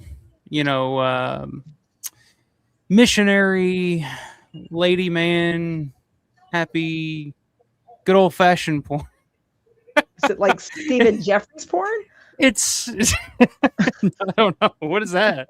What is he doing Gay that? porn. He was doing it was gay. Yeah, he was doing gay porn. I don't know. It's not gay porn, but it's there's some toys involved. There's his asshole is involved. Oh, he goes by Phil McCracken, right? Yeah. Kraken? From what I've heard. So I've heard. That was actually his porn name, yeah. So he's versatile, is what you're saying. That's a good one. He's versatile. Yes, he's a versatile actor. You're right. Oh, that's a good one. I like that one. So you have like the flexitone, the sort of like whimsical kind of goofy sounds in here. Yeah, the beep boop boop boop boop boop boop. No, I mean the actual. It's that right there. That's a flexitone. Bang, bang, bang. Are you talking about like the score? Yeah, and the score. Oh, okay. It's kind of weird and wacky. I gotcha. But I like the way this is elongated because in the book it's very straightforward. He breaks into the room, he attacks, and then that's pretty much it. And he like viciously beats the woman in the book, and it's It doesn't seem like Martin it's gently kill her. Well, in the book, he's really angry that it's almost like he's angry that she's having an affair with someone other than him, type of thing. Like he's like a jealous lover in the book. Whereas in this, it's like it's elongated. They play the phone tag, the chase through the house, which the layout, the architecture of the house is perfect for this because it's so funky. The layout of the house, it's a little like disorienting. Like you're like, what part of the house? Like, what door is he walking into here? Like, what is this? But I love this house. If I ever strike it big and can buy a house and live in my dream house, retire in my dream house, this would be it. Like I would love to fucking live in this house. That, what an awesome shot. Like where the fuck was the camera? Like Jesus. Gornick up in a corner, yeah, he's like up in the ceiling or something. He's like right? he moved some ceiling tiles or something. Yeah, it's a crazy shot. I love that. I love it. It's a shot that George wouldn't have been able to get if he were shooting this. I can tell you that. They could just put a camera mount up there and attach it to the camera mount on the wall. So. Well, no, they actually said in one of the commentaries, Gornick did actually climb up. There's like a closet or something in there. Really? He actually climbed up and actually got the shot. You're talking about camera mounts and shit. Like they barely had money for a camera in this movie. Well, but like Peter Jackson made camera mounts out of nothing, and the New film Zealand, stock that they were using in this was a lot of like extra film that they had left over from their winter shoots that they just had lying around that they would, So it's like they were the end of rolls, yeah, they were just putting this shit together with whatever they had. So I get it, but it's like necessity is mother of invention. If you have the idea, you can do it. Like you can make a Steadicam without buying a Steadicam. So Sam Raimi. I mean, it's Peter Jackson. Like I said, watch the making of Bad Taste. The crazy stuff they did for that, booms and Steadicams and stuff, all homemade stuff.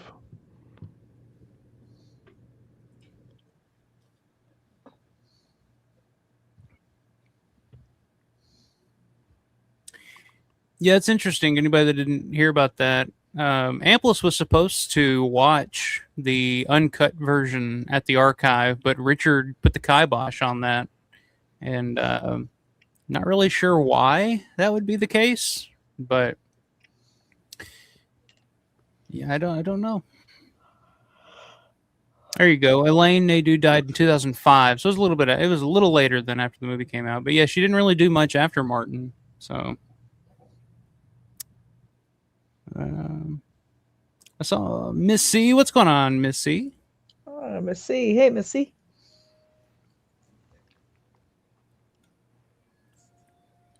It's in the scene goes to show how well George could do if he ever did a slasher horror movie. It would have been interesting. It would have been that's something that I could never see George doing. Is a slasher, just if he did a slasher, it would have to be what the kids call now elevated. You know, It would be like Halloween, something artistic, you know. Yeah, it would be more suspense based, I think. Yeah. But yeah, I think it would have looked something like this, especially at this time. If they were to shoot it with this type of budget and this type of freedom, really more so than anything, the freedom to be able to just run around and get as many shots as they did, you know, before everything cost an arm and a leg. Look at the difference between this and the train scene. He's going into his own and becoming more confident and even more creepy and more aggressive, you know? Whereas Yeah. the train's like, oh, I'm sorry. Don't just go to sleep. And here's like, yeah. He's learning to be a right bastard. Or he's like pissed that she had somebody else. Like you said in the story, that's the original Oh, look, his story, shirt's tucked into his pants. Yeah. Yes. Yep. Took the time to do that. But it's weird, like when I watch this now, like now knowing that the uncut or not, you know, the longer version, it's not uncut because the actual original version's like 4 hours long. But the first cut of this movie, there's like an extra hour of footage. You wonder what else happened, like what's missing, you know, what scenes are. I can't watch it without thinking about that now. I got to see that at some point before I die. Somebody's got to make it happen. Steven says, was he in Do It To Me, You Nasty Sailor 69, the KY connection? I don't know. I don't think he was in that one, but he could have been. Yeah, the Outlaw Mojo porn films. Yeah, he was in a few of those. Grant is saying the sequence is fantastic. Love how it wraps. Him talking to Gornick on the radio and opening up about his feelings was such a nice touch. George and John managed to humanize a monster. Yeah. Really? Because, I mean, like, he's pretty, you know, like you were saying, Michelle, pretty vicious in this movie. Or Stezio. Pretty vicious in this movie. Or this scene here. And then it kind of transitions to him talking on the phone. Being a little vulnerable, letting it out. It's kind of like his little diary or something.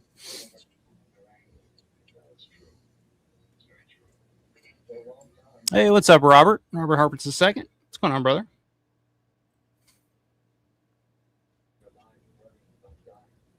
Yeah, I'd agree with that mutineer. Dark Half was probably as close to a slasher as he got. I'd say so. Although when Bruiser came out, everybody thought that was a slasher just from the poster because it kind of looked like a slasher. There's a guy standing there with a knife. And I think that's why a lot of people didn't like Bruiser when they first saw it because they were going in thinking it was something that it just wasn't, you know. But I got to get an energy drink and try Bruiser again. I've tried to watch it 3 times and I keep falling asleep. I love Bruiser. I can't do it. I didn't fall asleep. It just didn't do it for me. So. I didn't like it the first time I watched it, but every time I watched it since, I like it. I love it now. No. But it took a while to grow on me. I want to watch it. I just physically can't. Well, it's like my dad. Struggle. My dad had a famous story. He kept watching My Dinner with Andre at night when it would come on TV, and he never finished the whole movie. It's a great movie, but it's really slow.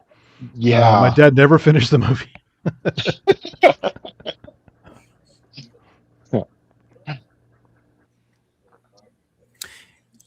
Yeah, I always felt like Bruiser was kind of similar to this movie in a lot of ways because this was kind of George's return to the form, you know, feature film, you know.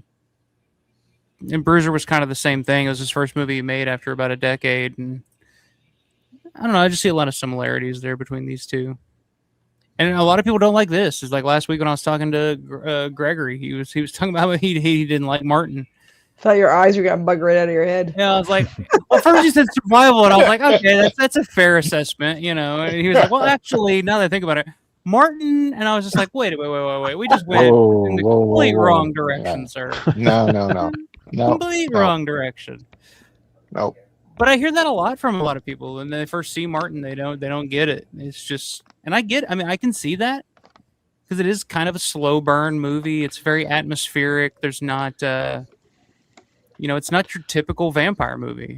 It's also very of the 70s, and everyone is into that kind of stuff. If you didn't grow up with 70s movies, or it just seems old fashioned or weird or slow or, See, I don't get that. I love 70s movies. I didn't grow up with 70s movies, but I love the look, the feel, the vibe, the free spirit that the 70s had. Like the movies that were being made, it was like the Wild West back in the day. You never knew what the hell was going to happen. Well, the stuff that persisted is the grindhouse stuff. That seems to be popular again, but a lot of the typical 70s movies, unless you're really a fan of movies in general, a lot of people just don't seem to like them. Sad. But this movie also, and I love this shot with the garage door going down. Yeah, and you see his face through the cracks. But this movie also, I hear a lot from a lot more people. We saw it earlier in the chat. A lot more people are coming around on Martin, where they're kind of seeing this as maybe George's best film overall. Because I ran into a guy at a flea market last weekend, and I was looking through some movie posters. This guy, crazy collector, has all these posters and stuff, and I was asking him about. He had the Fish That Saved Pittsburgh poster, original one sheet, and I was like, "That's really cool." I mean, you don't see those very often. And I was telling him I'm a big Romero fan and stuff, and this guy just walks up out of nowhere, just another guy there shopping, was just like, everybody loves Dawn of the Dead, but I think Martin may be his best film. And I was like, you know what? Let's talk about this. So we talked for like 25, 30 minutes just about Romero stuff. But yeah, I hear that a lot now, where people are kind of coming around on Martin. But it's just weird because it's hard for people to see, all the shit in the U.S. pretty much we just have the DVDs out of print. It's hard to find those anywhere. Well, in general, Dawn is a romp, and George will admit that. He loved. It's just a fun movie to make and to watch and to whatever. Whereas this is a great movie, but it's very dour in a lot of parts. And that's not for everybody. Yeah, very indie feeling too. Yeah. I've often said this feels like it feels like an early A24 film. Like it's got that slow, elevated horror vibe that what everybody calls it, Get your ass up. Yeah, I could see that. This is a Catholic family. Hey, can I share something with you guys? I don't know if any of you are familiar with this book. Oh, I love it. You've Michael ever Weldon. seen it? Yeah. Awesome book. I chatted with him on Facebook too. He's great. I've had that book since I was a kid. Me too. This was my copy I got in '83. Awesome book. If you haven't seen it before, and his magazine too. Psychotronic magazine is great too. Yes. Yeah. Yes. So, and he's got his little review of Martin in here. Right. Yeah. And he gives it a good positive review. It's all like genre films, sci-fi, horror, fantasy. Who did that book? He gives Michael Weldon. Michael Weldon. You can see that. He coined Psychotronic as being everything from 50s sci-fi, horror, Elvis movies. It was kind of this weird melange of stuff. It's kind of like and you talk about deep dives. He will go into things like he will review like Invaders from Mars, the original one, and he'll throw in things like, oh, the set designer also worked on Gone with the Wind. I mean, the guy was just fantastic. But in his just read a couple sentences here. Romero's Living Dead films are great, but this is his best so far. Blah, blah, blah, blah, blah. And then down at the bottom, in years to come, this will be considered a classic. That was in '83. The guy knew. He knew. Yeah, look him up on Facebook. He has a group on Facebook. So. Yeah, fantastic book. Yeah.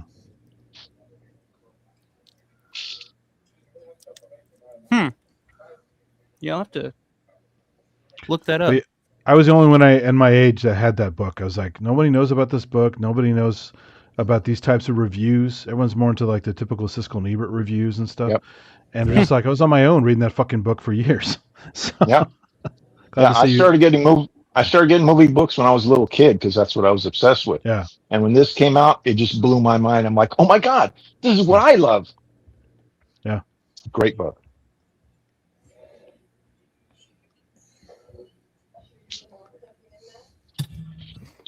Stop. It's a great scene. And the music that's playing in the background here is Donald Rubinstein too, but I can't figure out. I've never been able to figure out what fucking song it is, or if you can even if you ever released it on anything. I think Eugene Clark did a cover of it. I want to hear that. But I know Donald's released a lot of stuff over the years. I just wonder if this was just something for the movie and it's never actually had a wide release. But it has a very I'd Rather Be a Wanderer vibe from Knight Riders. I love that one.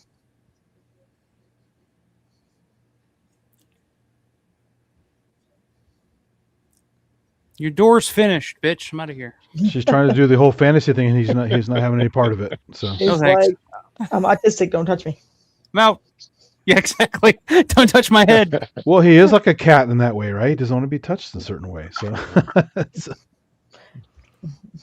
Robert's saying, in a way, Martin is a slasher because he's not a real vampire. He's a young man slashing women's wrists and drinking their blood and killing them. Decent point. You could categorize it as that. I love George here too. Yeah, this is George at his best in terms of acting, and he's really good in this, like as an actor. He is. Yep. I mean, it's his material, so he kind of knows how to deliver it, but that can also go wrong. We've seen Tarantino in some of his movies where you're just like, could have done without that. He doesn't know to stay out of his own stuff. So. And yet, I still love when he shows up in it. Yeah. Even when it's terrible. Except for Django, man. When Tarantino shows up in Django and That's he's got that the part I'm talking awful about. Australian accent. Hello, mate. And you're just I like, asked John Jarrett, I said, did you coach Quentin on that? He said, I told him not to say blackies. Them blackies. Anyway, I was like, Oh, John Jarrett was a hoot. He's awesome. He's this is very sweet. He's hilarious. Yeah, this is one of my favorite scenes ever too. I love the idea that there's like this new wave of Catholics moving into Braddock, this young, hip, long hair priest, and fucking Kuda's just having none of it. He's just like, what are you talking about? Yeah, he's fully expecting to embrace it as this nut is going off. This is not what an old Catholic wants to hear. And she's back in the same outfit again, mind you. I think he only has one. No, her. I mean. Oh yeah, she's in her. the Steve Jobs combo. Yeah. Yeah. So at least she's not wearing a different outfit in every scene. The Steve Jobs combo. It's cuter when she stood up and we could see Yeah, the front right, of me it where too. there's actually a pattern below. Norman's saying I lived above the Psychotronic store on 9th Street and 3rd Avenue in the Nice. 1980s. They Oh, were no good way. people. Very cool. Nice. That's Very cool. cool. Yeah, Jeff's saying great book. I'll have to check that out. I've never actually even heard of that. So I'll have to. Yeah, it's good. Really good. What have you seen? What they go for nowadays? Like if you're hunting one down on eBay or something. No, sir. This is my original from '83. I'd be interested in checking that out. Yeah, I don't know if he had variations. Did he have updates for that at all, or was it just that one and then the magazines? Well, Fat Pig the Conqueror saying he had the Psychotronic book he put out in the mid '90s. Oh, okay, so there you Can't go. find it for the life of me. So I don't know if he did another volume or He might have added stuff to it. Yeah. Yeah. He could have. Yeah. Granny says I feel like this and Alice Sweet Alice would be a great double bill. They came out right together. Yeah, they both kind of have that low budget feel. I get what you're saying. Yeah. Mm-hmm. Oh. Excuse me. Alice Sweet Alice. That's another underrated horror flick that doesn't get the love that it deserves. Early Brooke Shields. Yep. Early Brooke Shields. She was like a child when I say early.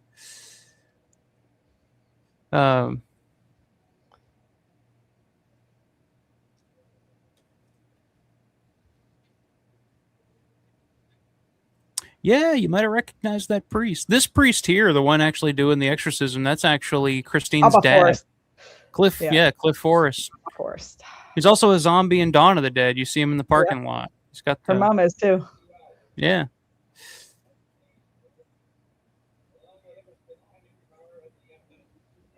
Yeah, in the commentary, isn't she one like at the loading dock area? She's like, Yeah. oh, there's my mom. Yeah. Yeah. That's the cool thing about George. He used family and friends and he uses it multiple times. And I think that really translates to the fans just being like a family. Yeah. That's what I like about it. Yeah. Like a lot of his films.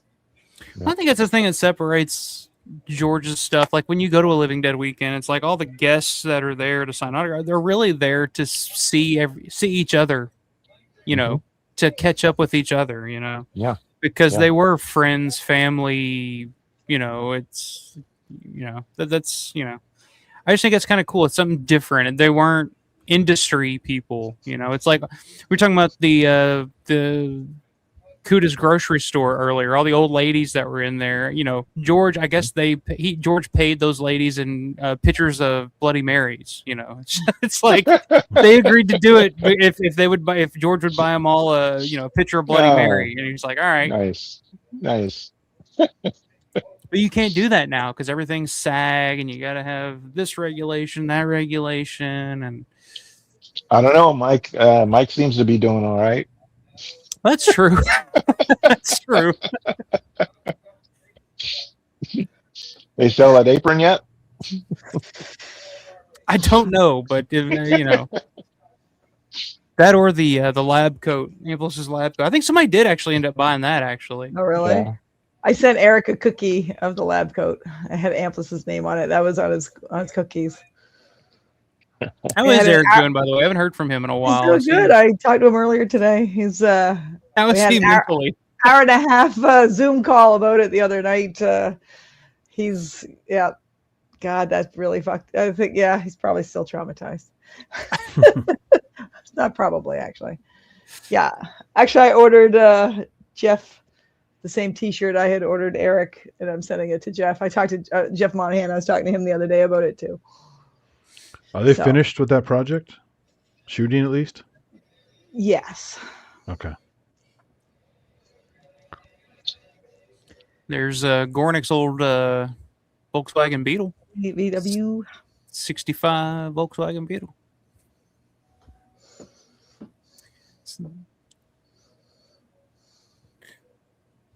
I always thought this scene was... I don't know. It's very atmospheric for the realistic vibe of the film, and I think it works because of what the scene is supposed to portray. It's it's supposed to make you think like Martin is an actual like Dracula vampire type, you know. So it's got the heavy fog and the shadows, and although this shot's great here with the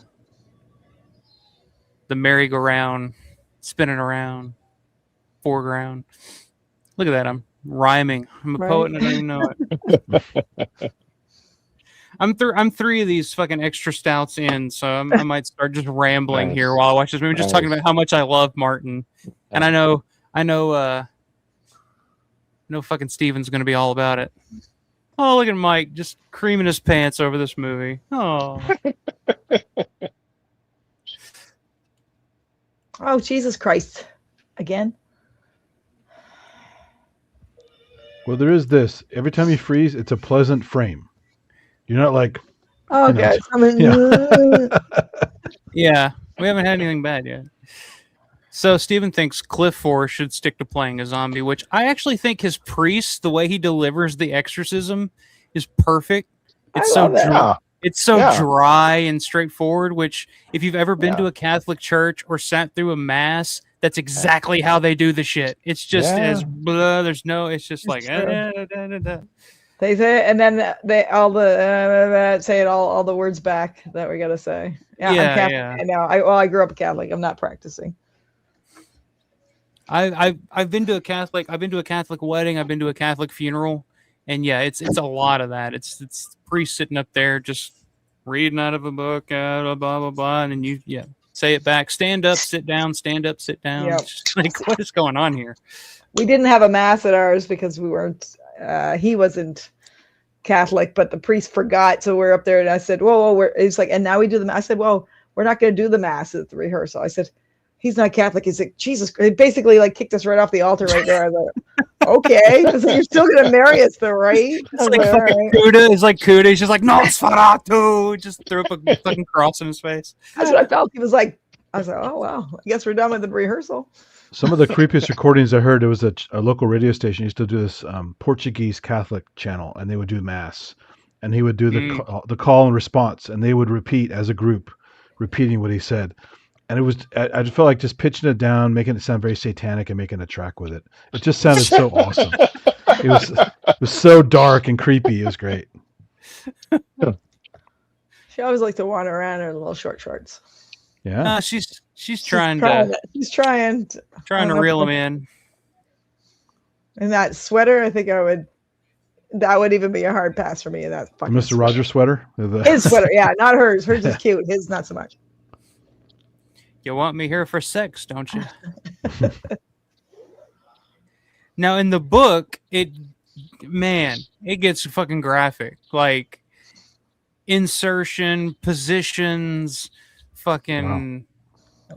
So it makes me wonder, because I think the book is based off of the original screenplay. It makes me wonder if they actually shot an actual sex scene that they just cut. Like here, they cut straight to the aftermath.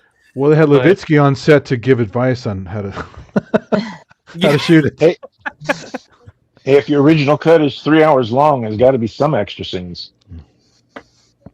Because in the book, it's like an extra. It's like a 3 or 4 page fucking dissertation about every move, every thought, every drop of sweat. It was just like, God damn, what is this? But I've never actually heard John or anybody ever talk about them actually filming a sex scene. So I don't know. There's your question at the next Living Dead weekend that he's at. Yeah, I definitely want to ask him about that. I gotta get him to sign my Dawn poster, my Green Letter Dawn poster. That's a signature. How have you not? What the fuck is wrong with you? Yeah, I don't know. I just, for one, I never like taking that poster out of the frame because it's an original one. Shit, that thing's worth shit ton of money. It's the most I've ever spent on anything. By John Amplis. Yeah, just taking it out of the frame is always like, do I want to do that? Do I want to not do that? But Amplis was a big part of Dawn, behind the scenes, especially. Like, I got to get him on there. If I got fucking Dan Bertha and how'd you not get? So you didn't get like Jim Baffico on there? No. Well, the poster I'm saving for the poster. I just want like people that were integral in like the making of Dawn. Baffico was like a character, but he really wasn't like behind the sines or anything. Okay, well, I was just thinking of Bertha, and Bertha was integral behind the scenes. Letary was behind the scenes, and Amplis was behind the scenes.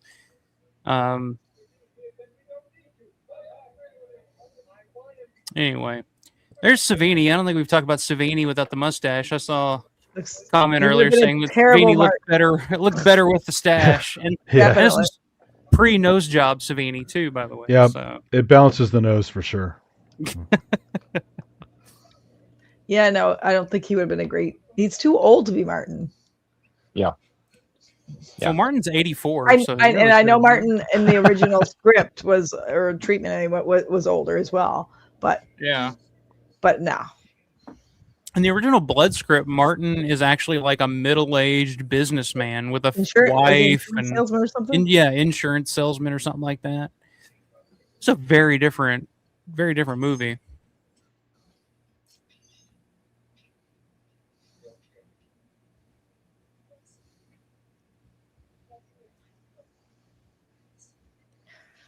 And I was better than that asshole. Sorry, yeah, like Christine.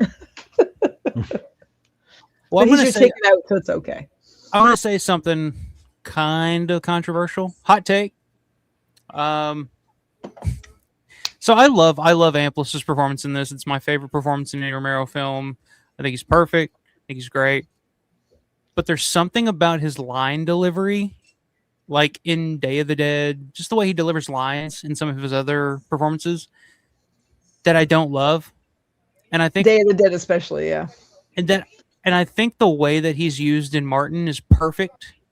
Not a lot of lines. It's a lot of physical movements. It's a lot of, emoting more so than dialogue. He was great as Rico and Dawn. But like, No so I think as an actor, I think that's Amplis being used the best is when he doesn't have a lot of dialogue to give. Like in Knight Riders as the mime, he doesn't talk at all. Like he's great in that. But then you see him in like Midnight, like John Russo's Midnight or something, and like some of the dialogue, it's just like his delivery just always feels off to me.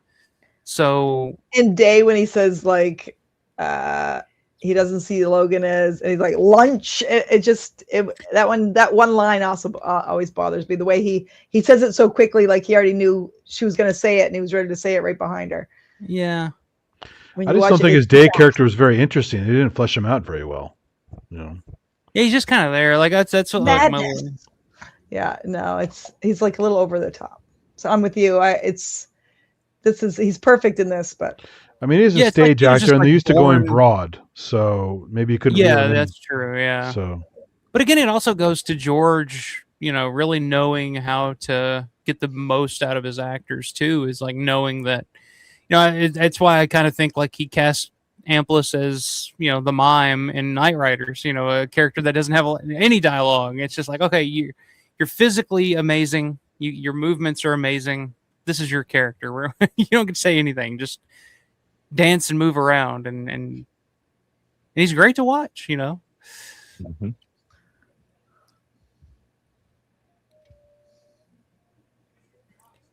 Although the worst bit of dialogue in this movie is deliverance wise to me is Savini when he first shows up at the dinner table earlier and he says, "Oh, Indianapolis, it's a great town. Well, I hear there's work there." Like that's some high school drama class acting right there if I've ever heard it. Like, well, I hear there's work there.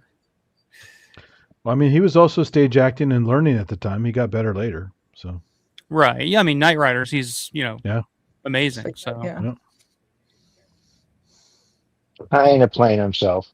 Kind of. A little bit. Yeah.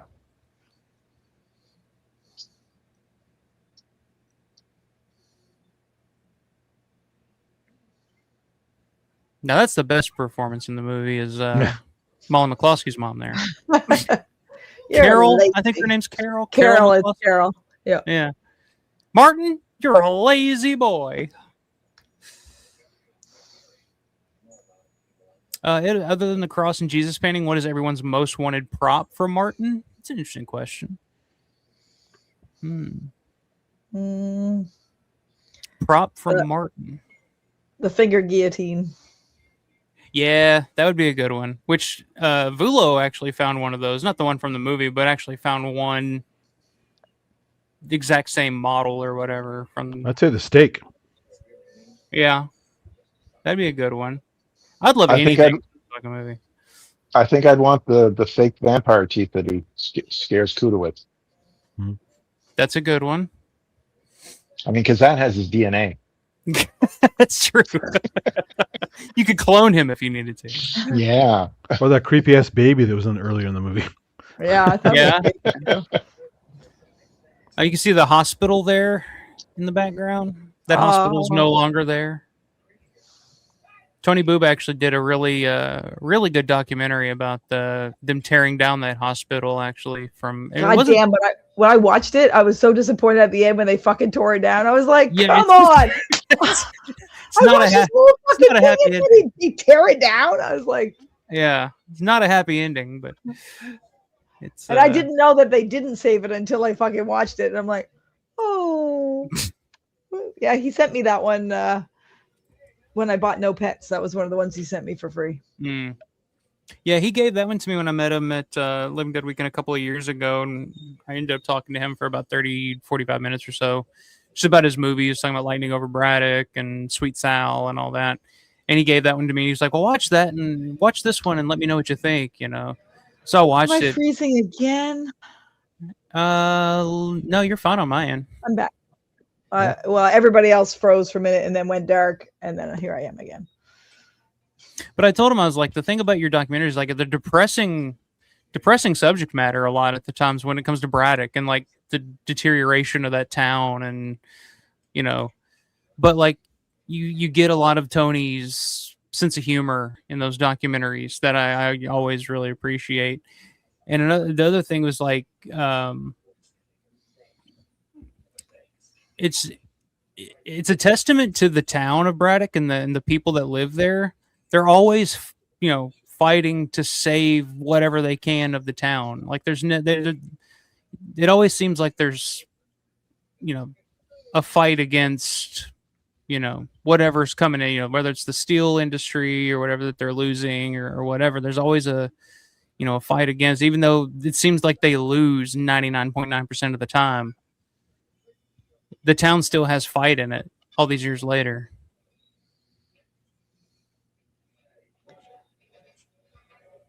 Okay, the second thing that that the only two things in the movie that I don't like are the stake placement and when he cuts the guy's arm with the glass, but then like drinks the blood through the shirt. Like I was like, you know how much blood you would lose soaking into that shirt? That fucking annoys the shit out of me every time. I'm like, come on. Plus you're like, that shirt would be dirty too. You're like, I wouldn't put my mouth on that. Well, it's just weird. It's like I guess maybe Savini said, well, we've already seen the effect once on a bare arm. Maybe we should do the effect with the shirt, maybe. But then he's immortal. He can handle the dirt. He wouldn't get any infections. So there you go. No, that's true. But it's just be like, it'd be gritty. Like, you know, oh, of course. Yeah.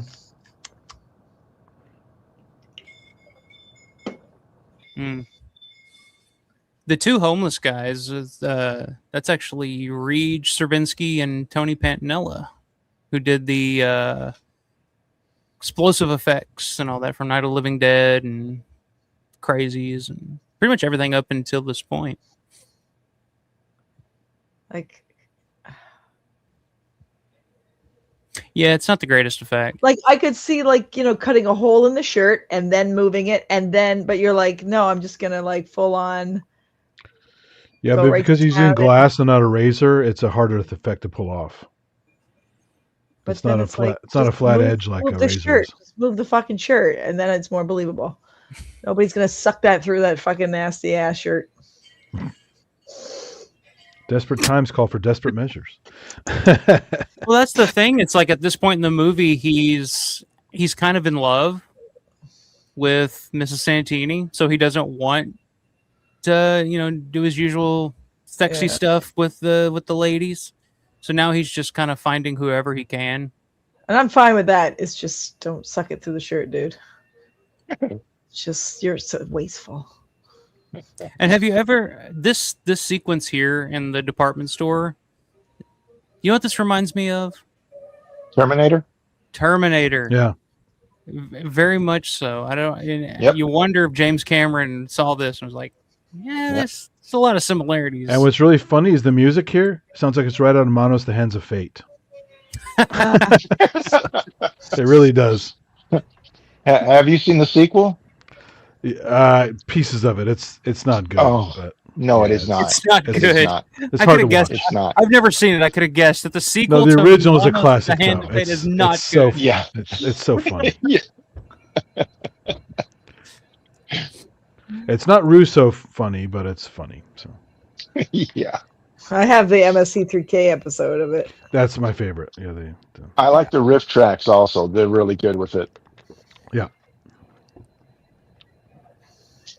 There's no way Amplis's performance in this film is as good as Ken Foree or Dwayne Jones. I don't know. I think this is my favorite one of the whole Romero thing too.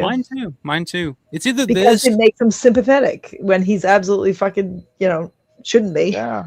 Yeah, I think the thing because I guess my taste in terms of performances is just like what you can take a character and go beyond what's on the page. I think Howard Sherman does that with Bub.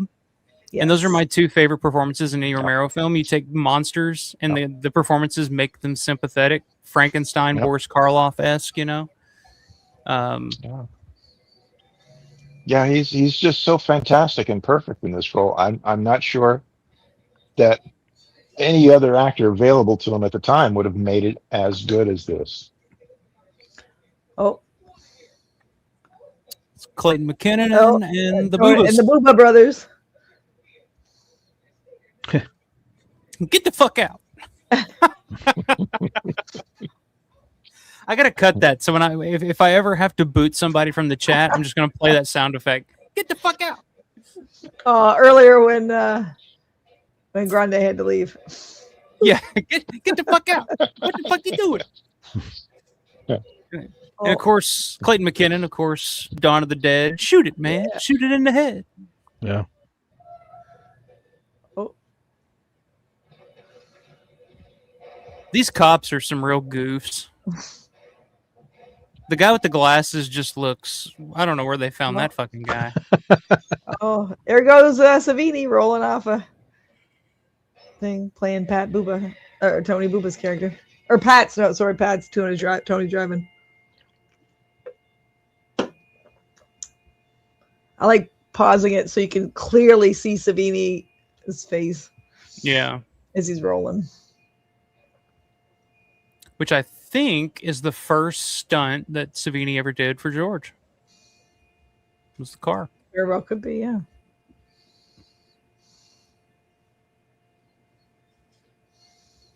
And now we're back here to... Tom Weber still taking a, still sitting there.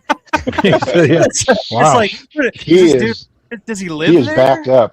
He is backed It looks up. like he does. He definitely looks like he He's lives one of those there. people who's actually stuck to the seat. There've been people actually been stuck on toilets before they couldn't get up. So they. Like me when I take a shit, man. It's gonna be a good while before I get up.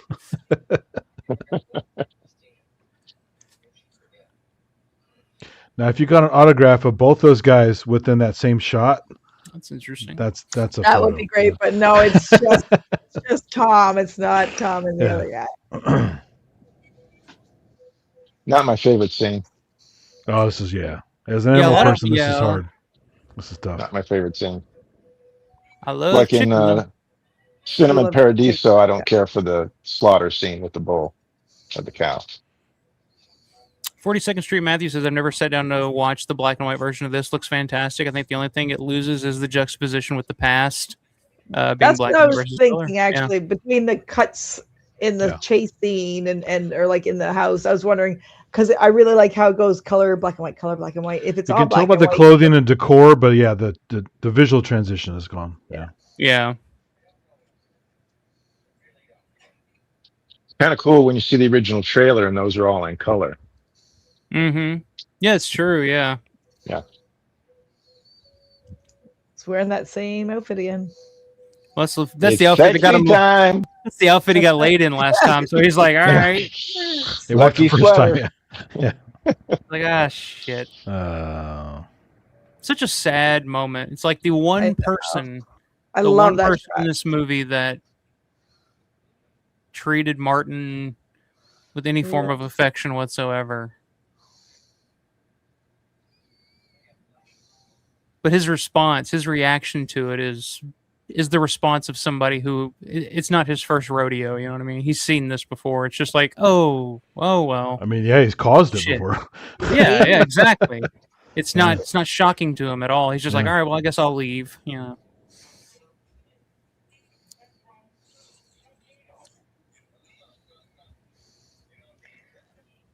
See, Andy, he's telling what all the things that vampires don't need, that people get it Yeah. wrong.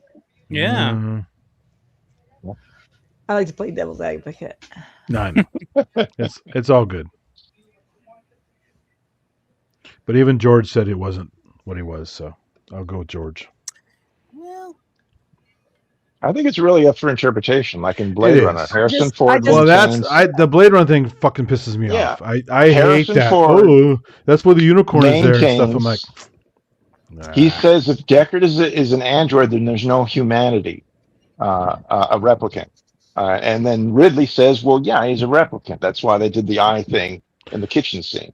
But So then it's explain up for Harrison Ford in interpretation. 2049, where he's clearly an old human and not a replicant. Yeah, he's human. He's absolutely human. I've always thought he was human. Exactly. Just like I really think Martin is an old guy with some kind of disease. That's the thing. Yeah. He's not, and he says it. He's not a typical, stereotypical vampire. Yeah. But he could be an 84-year-old guy who has some disease, some curse where he doesn't age and he needs blood to sustain. Like, that could be possible too. Yeah. There's nothing in the movie that will tell you otherwise. I just like leaving it open. Yeah. Oh, look at it's right in his fucking gut. Like, and it's not even in him because he's not bouncing at the right level with the. Yeah. Yeah, just cut it a few seconds early. And yeah. Too many pounds. Well, it's in his fucking. Tom even said that. Tom said they hit too many times. So yeah. See, the way that he dies, a stake in the heart is a stake in the heart. It'll kill you whether you're a vampire or not. You know. Yep. So it's like, how do you know? Yeah, exactly. Yeah, it's should be a little higher. Yeah.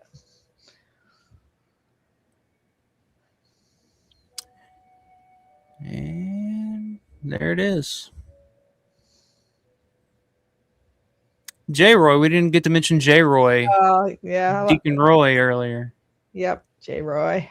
Which, if you guys have never seen Tony Bubba's documentary, J. Roy's used and it's great. Used furniture and car salesman or whatever. Cars and everything else. Oh yeah. Yeah. Just drive on up and get your car. Yeah. It's amazing. Yeah, the people who own this house, they could make a little bit of coin, have some tours, set it up, you know.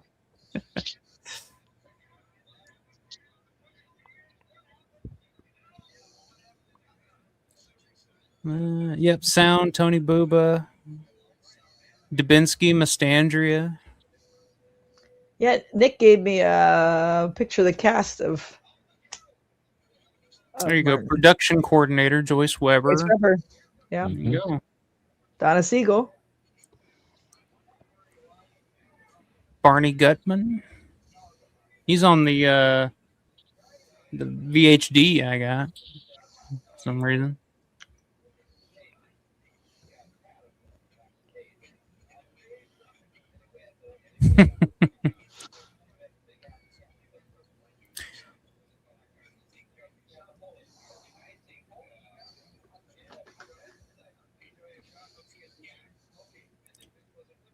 And the voice, of course, on the radio is not only the George, right?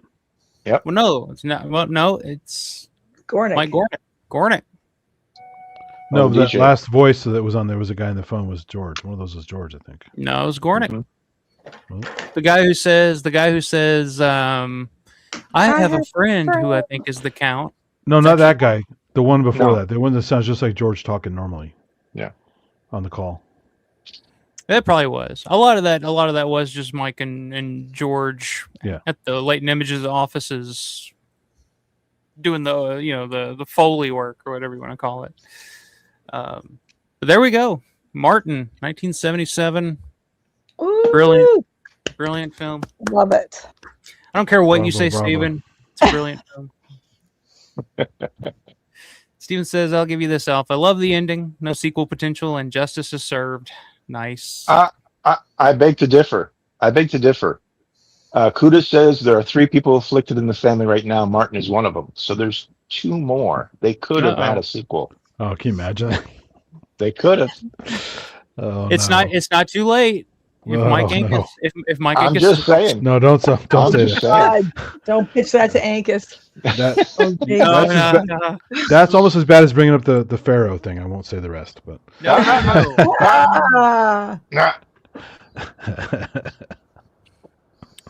No, but actually, I've always thought that it's like they did say there's 2 others, so hey, Mutineer, they could have done a sequel. 1 Alpha Romero membership. Thanks, Mutineer. That's very cool of you. Thank you, my man. I have a few that I can gift out here real quick before we get off here for everybody watching. We'll pick 5. Let me see here. Which, if you're not a member, check it out. Alpha Romero memberships. That's not what I want to do. Hang on. I'm trying to type and talk at the same time. It never works out. But yeah, memberships. Cellar Dweller, The Ritz. Check them out. You get new videos early. You get if you're in the Ritz tier and above, you get members only videos, members only live streams, which I'm planning on doing another members only live stream this week at some point. So you can join in for that.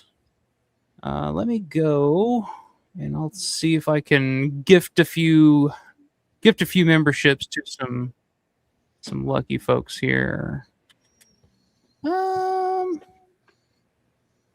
Here we go. All right, I'm going to send 5 gifted memberships out here to see who the lucky ones are that win here. Alexander Whipwreck, Claudio Franco. What's up, man? It's been a while. Justin Kittle, Donnie Dorman, and Craig Ryan. Gifted membership. So welcome to the Ritz, everybody. Who got the gifted Dark Mel content? Got the gifted membership from Mutineer. So welcome to the club, guys. Welcome to the party. Welcome to the party, pal. As they say. Best Christmas movie. Eh? Yeah. Is it though? Yeah, don't even. That's yeah. Yeah, Martin 2 with Martin Lawrence and Big Mama's outfit. There we go. We got it figured out. We'll do that one.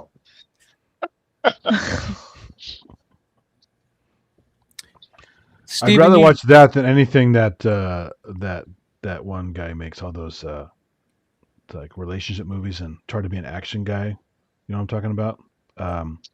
Oh yeah. What is his name?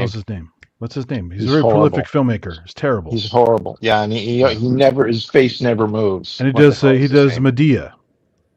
Oh, Tyler Perry. Oh God, those are terrible. Unbelievable. I have never seen a Tyler Perry movie. I'm okay with that. Well, watch. You ever seen the Boondocks? The little comic with the black kids. It's called the Boondocks. Okay. Yeah, funny as fuck. Aaron McGruber is amazing, and or Magruder, sorry, and he did a whole episode on Tyler Perry, and he's so funny. Just going after Tyler Perry, it's unbelievable. Yeah, Tyler Perry movies to me are for like my parents love that type of shit. I don't know why. Like it's popular. Middle age, I mean, like middle age, or I mean early. Well, yeah, I guess it would be like early elderly type of people who love like black humor. I don't know. It's weird. It just doesn't. I don't get it. But he tried to be an action star. Alex Cross. He tried to do this action thing, and it's like, you got to be kidding me. He's terrible. Yeah. Yeah. No, not for me. Nope. All right. Yeah, like I said, guys, I'm gonna plan on doing for the members only live stream sometime this week. Kind of got some ideas coming up. Still planning on doing my like a room tour video for the members, so you guys can see all the shit in my room. You can check that out.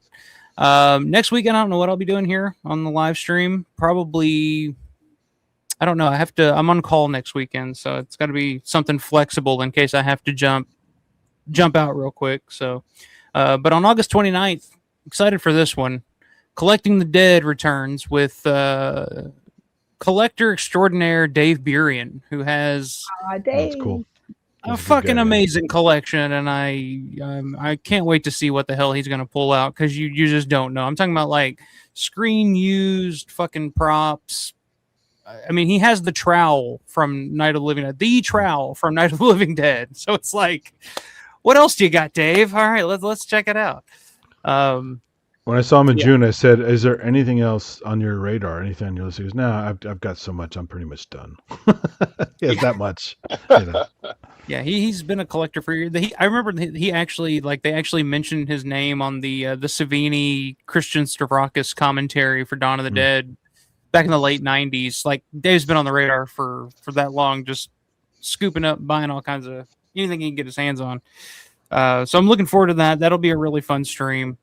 But yeah, so Synth, you got anything coming up, man, on your channel? No, I mean, so I know you do a lot of like spontaneous live streams from different locations, different events, and stuff like that. I occasionally get some music stuff done. I've been so busy I haven't even done that lately, or even studio stuff. But yeah, man, you got to do another one of those. I used to love just fucking popping in on those live streams where it's just you and some other like music nerds fucking just playing on different toys and shit, and it's like, oh, listen to this, and I'm just like, this is awesome. Yeah, we deep dive nerdy stuff. It's a lot of fun. Yeah, but last weekend I covered Vintage Computer Festival West. So if you like old computers, old video games, old technology, stuff like that, I did live stream that for 2 days. Today I shot California Extreme Video Game Retro Expo, and I'm going back tonight. It closes at 1:30 a.m. So I'm probably going to go for another hour or two, play some games, because all I did is shoot footage today and not get any gameplay. And then go spend some time tomorrow, the same thing. So I'll have to compose a video and upload it, because it's just there's no signal in the damn convention center. That's always the issue that I have trying to do anything live from the mall, in the Monroeville Mall. The signal's so bad in that mall, you can't do anything. I went to the hotel up in the balcony where some of the small events are going on, and I shot a quick intro video there just to talk about it. But the actual meat of it is going to be a series of stuff done over tonight, earlier today, and tomorrow. But I'm actually going to get some good gameplay footage. I'm bringing a little tripod, so while I'm playing the game, you'll just get a full shot of the screen while I'm playing. You get all the sound and stuff. I'm looking forward to that, because that's always fun. So cool. If you like video games, there you go. At Synth Addict. Yes. At Synth Addict. If you guys want to check that out. Thank you. Stezio, thanks for coming back on. Good to have you on again. Yeah, this was a blast. Thank you for inviting me. I really had a great time tonight. I knew with I love the purple Martin shirt. I gotta figure out, my shit's backwards. I gotta figure out how to fix that. I don't know. I'm a tech person. You're right side up on my end, so yeah, you're the only one that's right side up. I'm not right side up. Oh, okay. No, you guys are all backwards. It's how you see backwards in mine. Okay, you're seeing local mirroring. It's fine for everybody. Thank you, Andy. I'm not a tech person at all. Me either. So I'm like, whatever. No. Well, we knew that about you, Michelle, but Stezio coming in hot with the fucking 4K resolution camera. You can thank C for that. My kid C hooked me up with my computer setup a couple years ago. Like, Dad, you got an eBay store. You got to have a computer. And I'm like, okay. They set it up, and I had no idea. If you have an eBay store, a computer does come in handy. So, yeah. A little bit. Yeah, having a good camera is smart. This is the built-in laptop camera, so it's not great. It's just whatever it is. So same. Okay. Well, it sucks Grande couldn't join us tonight, but I'm happy that you watched along in the chat. Good to see everybody in the chat. And make sure everybody hitting that like button, subscribe, all that good stuff. If you stumble across this, if you're just like, I want to watch people fucking talk about Martin, and you're just like, what is this? Subscribe. We talk about all kinds of fun shit on here. Talk about porn stars. We talk about all kinds of stuff. So. Yeah, you learn all kinds of stuff. You learn everything. If you're interested in watching hour-long deep dives into the release of Day of the Dead with me and Larry, this is where to come, baby. This is what we do. But yeah, so out of here. Thanks again, guys. This was fun. Martin, one of my all-time favorite movies. Top 2 movie for me, for sure. Top 3. But, Knight Riders is in the middle. Okay, that's acceptable. That's an acceptable answer. But thanks again for watching, guys. I'll catch you guys on the next one. But until then, everybody knows the deal. Stay safe, stay prepared, but always stay scared. We must not be lulled by the concept that these are our family members or our friends. They are not. They will not respond to such emotions. What the hell are they? They're us, that's all. There's no more room in hell.